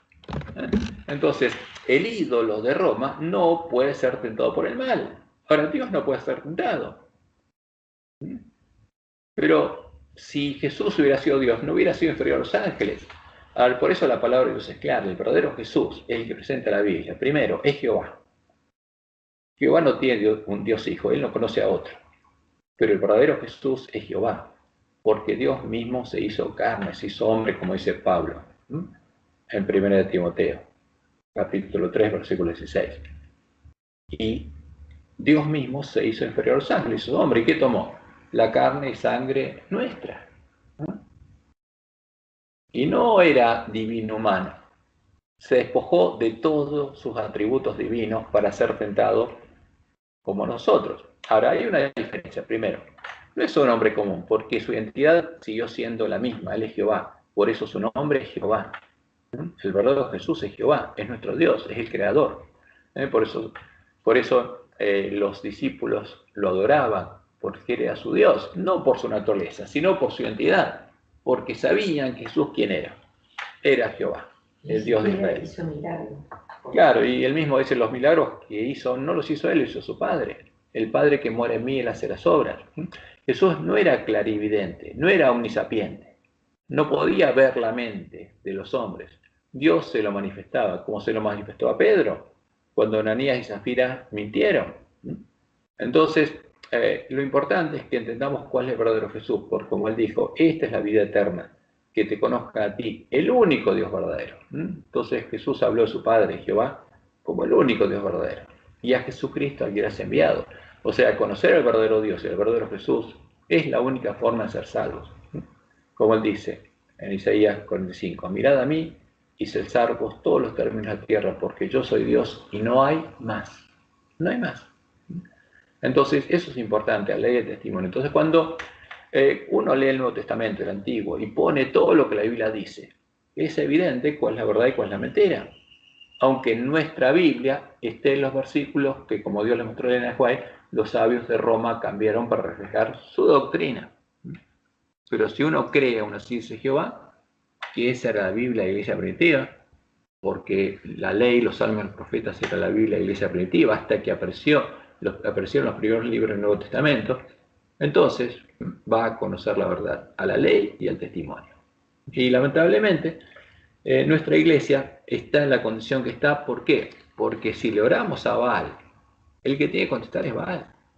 Ahora, en la iglesia adventista hay virgen sensatas, insensatas, sí, como Jesús dijo. ¿Quién estarían? Todas. ¿Y cómo estarían? Todas dormidas. O sea, espiritualmente.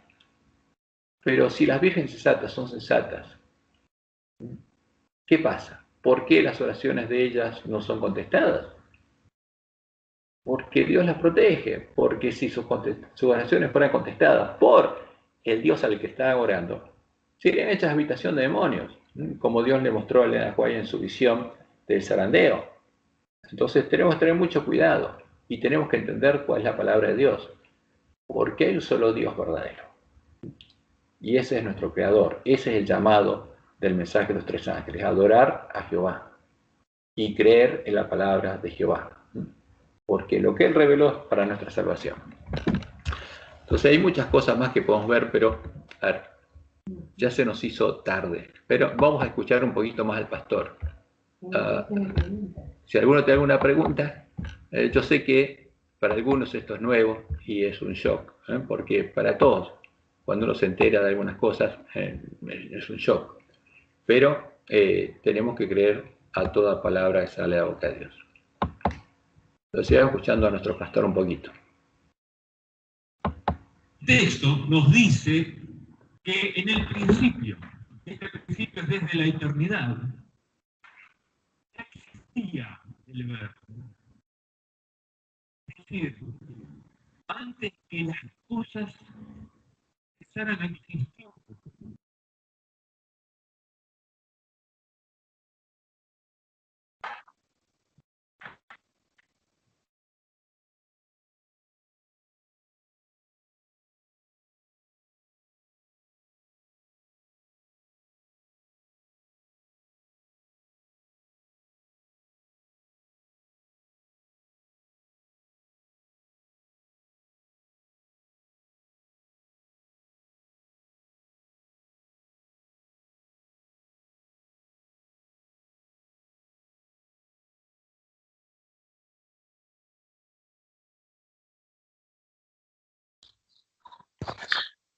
Perdón, yo no escucho nada, no sé si a todos les pasará lo mismo. Esperen, no puse compartir el audio, lo puse compartir. No sé si volver para atrás con todo eso. A ver, lo empiezo a compartir y se los voy a mostrar, se van a asombrar lo que dice el pastor. Ahora lo vuelvo un poquito atrás y lo escuchamos.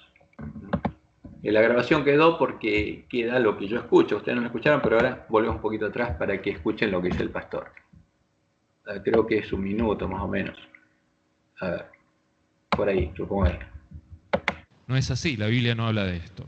Por ejemplo, vamos a ver algunas razones de por qué Jesús es divino. La Biblia nos habla de la preexistencia eterna de Jesús. O sea, fíjense, lo que va a hablar de la naturaleza divina de Jesús. No porque Él es Jehová, porque Él es nuestro Dios, sino está hablando de la naturaleza. Entonces, ¿por qué Jesús tenía naturaleza divina? Ahora, la Biblia es clara, Jesús es Jehová, es nuestro Dios. Pero Él está hablando de el Jesús, el Cristo niceno, el definido del dogma de la Trinidad.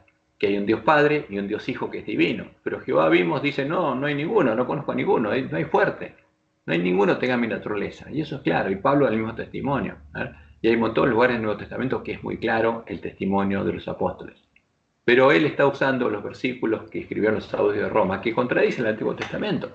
Y Dios nos dice que no podemos dar por verdadero ese testimonio. Tiene que haber 2 testigos, y el Antiguo Testamento niega eso. Por eso lo que él toma como verdad no es verdad, es una mentira.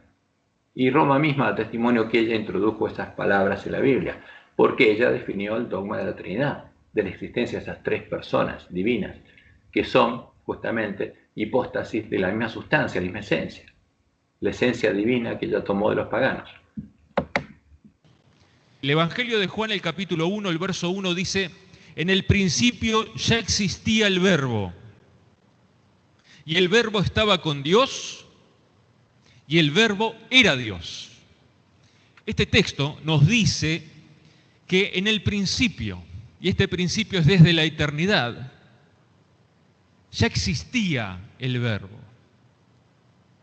Es decir, antes que las cosas empezaran a existir, aquí dice el principio de todo, es decir, antes que las cosas existieran, ya estaba el Verbo, ya existía el Verbo. Y nos dice también, y el Verbo estaba con Dios, es decir, con el Padre. Y aquí nos muestra que son 2 personas diferentes. Ahora, ¿es verdad lo que dice el pastor? ¿El texto de Juan 1, 1 al 3 muestra eso? Sí, es verdad. Ese es el testimonio de los versículos que encontramos Juan 1, 1 al 3. Dice que había 2 personas que eran Dios. Refleja el credo de Nicea. Pero cuando ponemos eso, comparado con lo que dice el Antiguo Testamento, lo que Dios dice y los otros testimonios del Nuevo Testamento, ¿qué pasa? Y los contradice. ¿Es verdad? ¿Dios se contradice? No. Roma misma dice que eso es lo que ella definió. ¿Ven? Entonces, el problema, para no ser engañados, tendríamos que arreglar nuestras lámparas para que los cadáveres de los 2 testigos volvieran a la vida. Porque no podemos tomar cualquier versículo y decir que es la palabra de Dios y que toda la palabra es inspirada por Dios. Porque Dios nos mostró que en la Biblia que tenemos hay palabras que no son de Él, sino son de los sabios de Roma. Y nos dijo cómo estudiar la Biblia. Tenemos que poner línea sobre línea todo. Y solo podemos dar por verdadero el testimonio coincidente de los 2 testigos. A este testimonio no podemos darlo por verdadero, porque Jehová dice que Él no conoce a ninguno. Entonces, pero Él toma ese versículo, que lo escribieron los sabios de Roma, para defender la doctrina de Roma, la doctrina de Jezabel. Ese es lo triste del pueblo adventista, al cual Dios llamó a recuperar el conocimiento de la verdad. Pero Dios dijo que esto pasaría, porque entraría el enemigo y sembraría ¿qué cosa? La semilla de la cizaña, de la cual no nacen hijos de Dios. La semilla que sembró la iglesia y siembra la iglesia de Roma, porque Roma le daría de beber de su vino a ¿cuántas naciones? A todas. ¿Y estaría en medio del pueblo de Dios la mesa de los borrachos? Sí. Por eso, ahora Jesús nos advirtió que tendríamos que definirnos. Ahora, si vamos a alimentarnos de la palabra de Dios o vamos a comer y beber de la mesa de los borrachos. Entonces, Es un tema delicado, pero Dios lo advirtió de muchas formas. Lo advirtió en la ley de Moisés, anunciando que habría una falsa roca. Lo advirtió por medio de Ezequiel, diciendo que estaríamos adorando al sol hasta que nos despertáramos. Y los que se angustiaran y lloraran recibirían el sello de Dios. Nos advirtió por muchos modos lo que estaría pasando. Entonces, es nuestra responsabilidad buscar la verdad. Pues él dijo, habría una puerta ancha, Jesús dijo. ¿Y cuál es la puerta ancha? ¿Qué Jesús es? ¿En qué Jesús cree en Roma? En el de la Trinidad. ¿En qué Jesús cree en el falso profeta? Se unió a Roma en puntos comunes de doctrina para adorar al Cristo definido en Nicea, el de la Trinidad. ¿Y en qué creen los lobos que están en nuestra iglesia? En la Trinidad. ¿Y qué nos harían a nosotros creer? Ahora, Dios necesita un pueblo que conozca la verdad para que la predique. Primero en la iglesia, les dé el alimento a tiempo a sus hermanos, aunque sea golpeado por los siervos malos que comerán y verán con los borrachos y se transformarán en hacedores de maldad. Y después predique eso en el mundo. Porque no puede ser salvo el que invoca al Dios de Roma y el falso profeta. Porque adoran al dragón. Ese es el tema. Y es un tema muy delicado. Y de ese mensaje depende la vida del pueblo adventista y la vida de todo el mundo. Y la responsabilidad de predicarlo es nuestra. De recuperar el conocimiento de la verdad y predicarlo. Claro. Y por supuesto que es un conflicto de vida o muerte. Porque está en peligro la vida de nuestros hermanos. Ahora, que nos quiten la vida a nosotros por predicarlo no es un problema para nosotros. No nos pueden quitar la vida eterna. Pero lo importante es nuestra salvación y la de nuestros hermanos. Jesús no es la emanación del Padre. No, son dos personas diferentes. Igual que la persona del Espíritu Santo, ¿sí? Es otra persona, las tres personas de la divinidad. Y aquí nos dice el texto que el Verbo estaba con el Padre, enseñando que son dos personas diferentes. Pero dice, y el Verbo era Dios. Y el Verbo era Dios. Existía desde el principio, estaba con Dios, pero Él era Dios. Y uno puede decir, bueno, pero ¿qué? Al final somos politeístas, ¿no? Politeístas, que es una de las acusaciones que los antitrinitarios dicen que adoramos a la Trinidad, como si fuese un politeísmo. Pero si nosotros entendemos el concepto bíblico de unión, de unidad, el Padre en el Hijo en el Padre, esa unidad perfecta entre las tres personas, vamos a entender que es un solo Dios.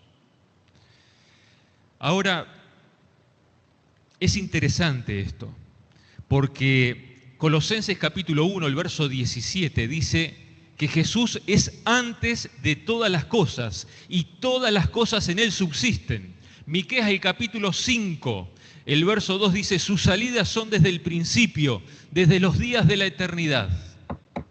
Entonces, ¿por qué dice eso? Porque Jesús es el eterno, es Jehová, es clara la palabra de Dios. A ver, ¿qué dice Pablo de Jesús? ¿Quién cree Jesús que es Jesús, Pablo? Entonces vamos, por ejemplo, a lo que dice Pablo y lo que dice Pedro. Vamos a 1 Corintios capítulo 10. Y él dice, ¿por qué no quiero, hermanos, que ignoréis que nuestros padres todos estuvieron bajo la nube y todos pasaron el mar? Y todos en Moisés fueron bautizados en la nube y en el mar. Y todos comieron el mismo alimento espiritual. Y todos vivieron la misma bebida espiritual. Porque bebían de la roca espiritual que los seguía. Y la roca era Cristo. ¿Quién es Cristo? Es la roca. Ahora, ¿quién es la roca? Es Jehová. ¿Por qué dice el Antiguo Testamento? Pablo está diciendo, a ver, yo creo en quién, en Jehová, en la roca. Porque soy judío y creo en el único Dios verdadero, como él dice. Deuteronomio 32. Porque el nombre de Jehová proclamaré y engrandeceré a nuestro Dios. Él es la roca. ¿Y qué dice Pablo? ¿Cristo quién es? Es Jehová, es la roca. No es otro que la roca. Es el único que llevó a Israel de Egipto a Canaán. Es nuestro creador. Es claro. Cristo es la roca. O sea, el testimonio de Pablo es claro. Él dice, justamente citando Joel 2:32, porque todo aquel que invocar el nombre de Jehová será salvo. O sea, si alguien no confiesa que Jesucristo es Jehová el Señor, no puede ser salvo. Si alguien cree en un Salvador que no es Jehová, y cree en un Jesús que no es Jehová, que no es la roca, y está creyendo otra cosa, ¿no? Está creyendo la falsa roca. Ahora, por ejemplo, ¿qué cree Pedro? A ver, creo que era 1 Pedro capítulo 1. ¿Y qué dice? Los profetas que profetizaron de la gracia destinada a vosotros inquirieron y diligentemente indagaron acerca de esta salvación, escudriñando qué persona y qué tiempo indicaba quién.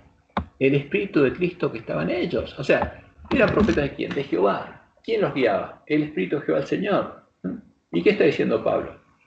A ver, Cristo es Jehová. Cristo es nuestro Dios, no hay otro.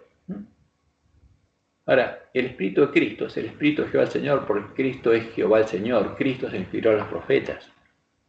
Porque Él está claramente diciendo que Jesús, ¿quién es? Es nuestro Dios. Y después, fíjense las cosas interesantes que dice acá. Entonces, versículo 15. Sino, como aquel que os llamó es santo, sed también vosotros santos en toda vuestra manera de vivir, porque escrito está, sed santos porque yo soy santo. ¿Quién dice eso? Jehová. Y si invocáis por Padre a Jehová, a aquel que sin acepción de personas juzga según la obra de cada uno, conducíos en temor todo el tiempo de vuestra peregrinación, sabiendo que fuisteis rescatados de vuestra vana manera de vivir, la cual recibisteis de vuestros padres, no con cosas corruptibles como oro y plata, sino con la sangre preciosa de Jesucristo, como un cordero sin mancha y sin contaminación, destinado ya, ¿desde cuándo? Desde antes de la fundación del mundo. Ahora, ¿qué dijo nuestro pastor?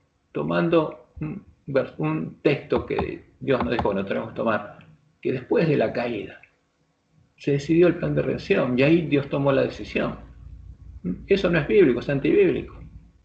Pero manifestado en los postreros días por tiempos por amor de vosotros, y mediante el cual creéis en quién, en Jehová, en Dios. ¿Quién le resucitó a los muertos? ¿Quién resucitó a los muertos a Jesús? Jehová, su Padre, y le ha dado gloria. ¿Para qué? Para que vuestra fe y esperanza sean en quién, en quien resucitó a Jesús, porque Jehová prometió hacer la misma obra con nosotros. Esa era la fe de la iglesia primitiva. No hay otra fe. Cuando nosotros encontramos esos versículos, están por ahí, están descolgados, porque no coinciden con el resto del texto del Nuevo Testamento. Y cuando se defiende la doctrina de Trinidad, se toman esos versículos descolgados y se los lee eso y no se lee otra cosa. Y no se lee en el Antiguo Testamento. Y si se busca en el Antiguo Testamento, se busca algún versículo del cual tomarse, pero no toman lo que Jehová dice. Claro, porque ¿qué dijo Dios? No conozco a ninguno. O sea, este tema Dios lo definió claramente. O sea, conmigo no hay dioses, no conozco a ninguno. No hay Dios fuerte, poderoso, no hay otro. ¿No? Ahora, ¿y quién nos salvaría? Pedro está diciendo que el Espíritu de Cristo es el que guía a los profetas. ¿Por qué? Porque Jehová es el que se hizo hombre. Ahora, y por eso es interesante entender el santuario. Cuando vamos a Isaías 1, Dios le habla a su pueblo que cuando va a pedirle perdón, ¿qué pasa? No lo va a oír. Si realmente no está arrepentido, no lo va a oír. Si no hace lo que dice la ley de la gracia, no lo va a oír. Y en el 43, ¿qué le dice? En el 43, él les dice algo. ¿Qué es lo que pasa cuando ellos van al santuario? Y dice, no me trajiste a mí los animales de tus holocaustos, ni a mí me honraste con tus sacrificios. No te hice servir con ofrenda, ni te hice fatigar con incienso. O sea, cuando vas al santuario, ¿por qué traes una ofrenda? Porque pecaste. No venís a mí, a honrarme a mí. Aquí venís, a que te perdone. No compraste para mí caña aromática por dinero, ni me saciaste con la grosura de tus sacrificios, sino, ¿qué pasa? Pusiste sobre mí la carga de tus pecados, me fatigaste con tus maldades. Ahora, ¿qué pasaba cuando el pueblo iba al templo?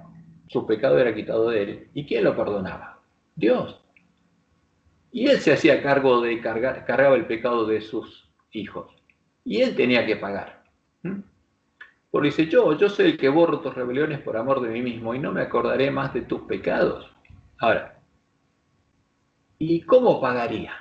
Como él mismo lo anunció, él se haría hombre para pagar por los pecados que perdonaba a su pueblo. Porque ese es el amor de nuestro Dios. No tenía un hijo para mandar. Él se haría hombre. Por eso, cuando la profecía del santuario se habla justamente del día de la expiación. Vamos a buscar acá. Él dice que se sortearían 2 machos cabríos, ¿no? Para que el pueblo entendiera. ¿No? Echará suertes Aarón sobre los 2. Después tomará a los 2 machos cabríos y lo presentarán ante Jehová a la puerta del tabernáculo de reunión. Y echará suertes Aarón sobre los 2 machos cabríos, una suerte por Jehová, porque un macho cabrío representa a Jehová, y otra a Satanás. Ahora, ¿cuál es el macho cabrío que moriría? Y hará traer a Aarón el macho cabrío sobre el cual cayere la suerte por Jehová y que representa a Jehová, y lo ofrecerá en expiación. ¿Quién moriría por nosotros? ¿Quién sería hombre? ¿Cuál era el nombre del macho cabrío? Representaba a Jehová. ¿Y quién sería hombre? Jehová. ¿Y quién perdonaba el santuario de nuestros pecados y los cargaba? Jehová. ¿Y por qué el santuario tendría que ser purificado de los pecados perdonados? Porque Jehová estaba cargando nuestros pecados, porque Él se comprometió a pagar nuestros pecados.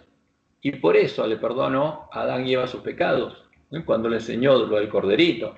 Y se lo enseñó a Abel y Caín. Y Abel fue fiel y por fe fue justificado. Porque Jehová solo puede justificar al que cree en el Evangelio. Y con fe va Él. Y le pide que por gracia lo perdone. Ahora, ¿quién sería el Cordero? Sería Jehová. Él se haría hombre para salvarnos. ¿Y qué pasaba si ese Cordero, ese hombre, fallaba? Y se le estaría un gran problema a Jehová. Porque ¿cómo pagaría por los pecados?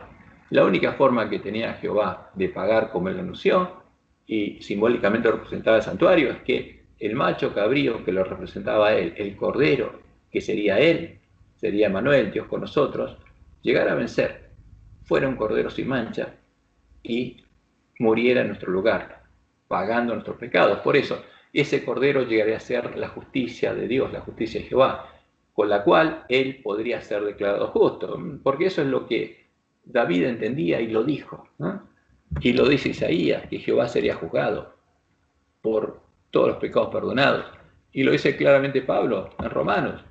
A ver, vamos a Romanos, capítulo 3. Entonces, citando las palabras de David del Salmo 51, dice: de ninguna manera, antes bien sea Dios veraz y todo hombre mentiroso, como está escrito, para que seas justificado en tus palabras y venzas cuando fueres juzgados. Porque lo interesante es que el juicio investigador no es un juicio hasta nosotros, porque Dios nos perdonó si vencimos. Es un juicio a Él, porque Él tiene que pagar por lo que perdonó. Porque ¿qué es juzgado? Dios. ¿Y hasta cuándo justamente Dios estaría cargando nuestros pecados? A ver, pero vamos un poco acá.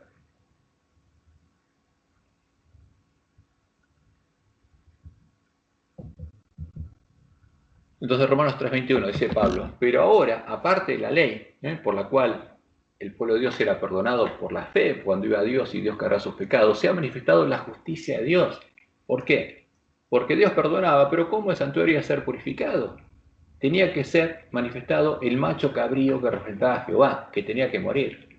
Entonces ahora se ha manifestado la justicia de Dios, testificada por la ley y por los profetas.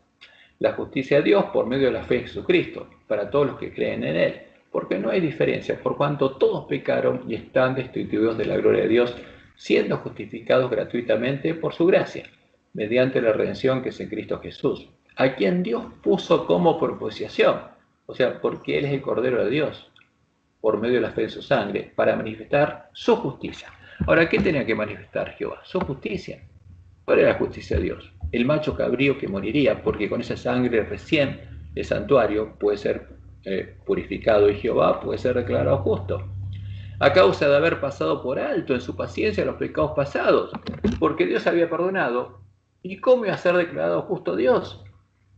Dios declaraba justo al que iba ante Él porque quitaba el pecado y lo cargaba. Pero ahora, ¿cómo iban a ser quitados los pecados de Jehová, que había puesto sobre Él el pecado de nosotros? Ahora tenía que manifestarse su justicia. Y Jesús, que es Jehová mismo hecho hombre, como macho cabrío que representa a Jehová, cuando muriera, se manifestaría la justicia de Dios, porque con la sangre de ese macho cabrío, Jehová puede ser declarado justo. Por eso Satanás estaba tan furioso detrás. Claro, con la mira de manifestar este tiempo su justicia, porque Cristo es la justicia de Dios, no solamente nuestra justicia, a fin de que Él sea el justo. Fíjense, a fin de que, ¿quién? Que Jehová sea justo. Porque si no pagaba, ¿cómo iba a ser justo? Y Jehová es el que justifica, el que es de la fe de Jesús. O sea, Dios nos justifica. Pero ahora tiene con qué ser declarado justo en el día de la expiación. Por eso, en Romanos 8, Pablo es claro. A ver.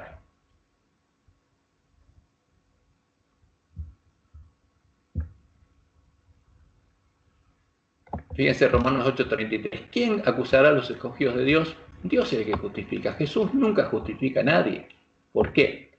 Porque en el santuario el que perdona es Dios. Ahora, Dios tiene que ser justificado con la sangre del Cordero.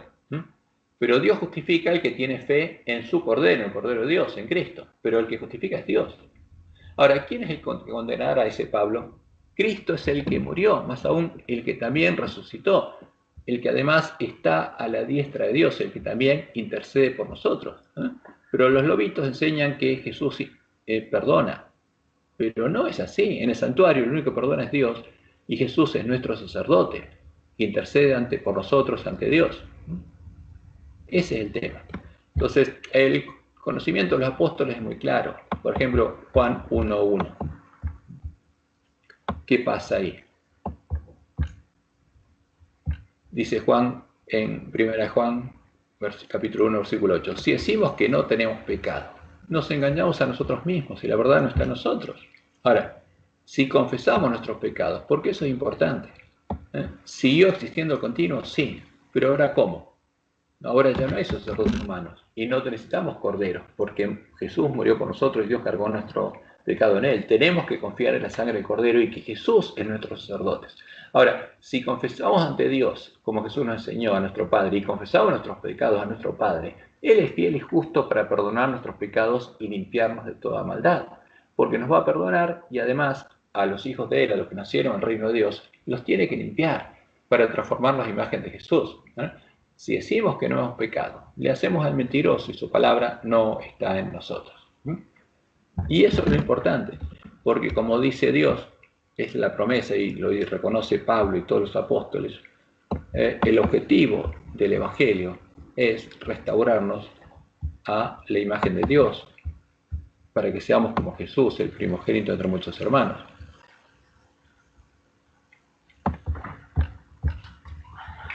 Y sabemos que a los que aman a Dios todas las cosas les ayudan a bien. Esto es, a los que conforme a su propósito son llamados, dice. Porque a los que antes conoció también los predestinó, ¿para qué? Para que fuesen hechos conforme a la imagen de su Hijo, de Jesús, para que sea el primogénito entre muchos hermanos. Entonces, Jesús, como decía la profecía, no quedaría solo, vería linaje, porque sería el primero de los hijos de Dios, el nuevo pacto. Porque la obra que Dios hizo en Jesús, como decía la profecía, la haría con sus hermanos. Pero a Jesús no tuvo que limpiarlo de pecado, porque en él no hubo mancha. Pero la promesa de Dios es que a nosotros nos va a limpiar, a los panes con levadura, que Jesús lleva al santuario, a su presencia, Él los va a limpiar. Porque el que bautiza con el Espíritu Santo verdadero es Jesús, porque nos lleva a la presencia del Padre, para que Él nos limpie de pecado y nos transforme a su imagen, a la imagen de Jesús, para que nosotros también seamos panes sin levadura y estemos con Él en la cima del monte Sión. Y a los que predestinó, dice, estos también llamó, y los que llamó, estos también justificó. ¿Quién? Jehová, está hablando de nuestro Padre, puesta la obra de Dios. Y a los que justificó, estos también glorificó, porque nos devuelve justamente el objetivo de transformarnos de vuelta a la imagen de Jesús, a su imagen, para que la gloria de Dios que perdimos por ser pecadores, la recuperemos. Y ese es el Evangelio, ese es el verdadero Evangelio. Ahora, pero para eso, como dijo Jesús, tenemos que creer en algo. ¿Dijo Jesús la verdad aquí? Y por supuesto que sí. Y esta es la vida eterna. Si no conocemos al único Dios verdadero, no podemos tener vida eterna. Y si no conocemos al verdadero Jesús, al que la puerta estrecha, tampoco. Y esta es la vida eterna, que te conozca a ti, el único Dios verdadero, testimonio de Jesús. ¿Hay otro Dios verdadero aparte del Padre de Jesús? Su Dios y nuestro Dios, como dice Apocalipsis 3:12, al que venciere le haré columna del templo de mi Dios, porque habla como nuestro hermano, aunque Él es nuestro Dios, es Jehová hecho hombre, como hombre habla como nuestro hermano. Al que venciere le haré columna al templo de mi Dios, y nunca más saldrá de allí. Y escribiré sobre él el nombre de mi Dios y el nombre de la ciudad de mi Dios, la nueva Jerusalén, la cual desciende del cielo de mi Dios y mi nombre nuevo. Ahora, esa es la vida eterna. Y eso es lo que Satanás echó por tierra, para meter la mentira. Y el problema del ángel de la velocidad es que, siendo que recibió la misión de recuperar el conocimiento de la verdad y reparar la brecha hecha por el Papa en la ley de Dios, cuando empezó a adorar a otro Dios, a un Dios ajeno, aún no lo habría hecho. Entonces, por eso, sería despertado por el clamor de la noche y tendría que arreglar sus lámparas para entender cuál es la verdad. Bueno, estamos acá con el pastor en 1:15. Ahí falta una parte interesante. Si les interesa, podemos seguir escuchándolo. El martes no, por el martes no voy a poder estar. No vamos a poder estar, tenemos un compromiso. Tendría que ser el sábado que viene a la tarde, podemos terminar de escuchar este sermón. Acuérdense que estamos 1:10 y 15 segundos. Así que bueno, vamos a parar aquí. Ahora está Skype, está acá. Vamos a terminar la grabación.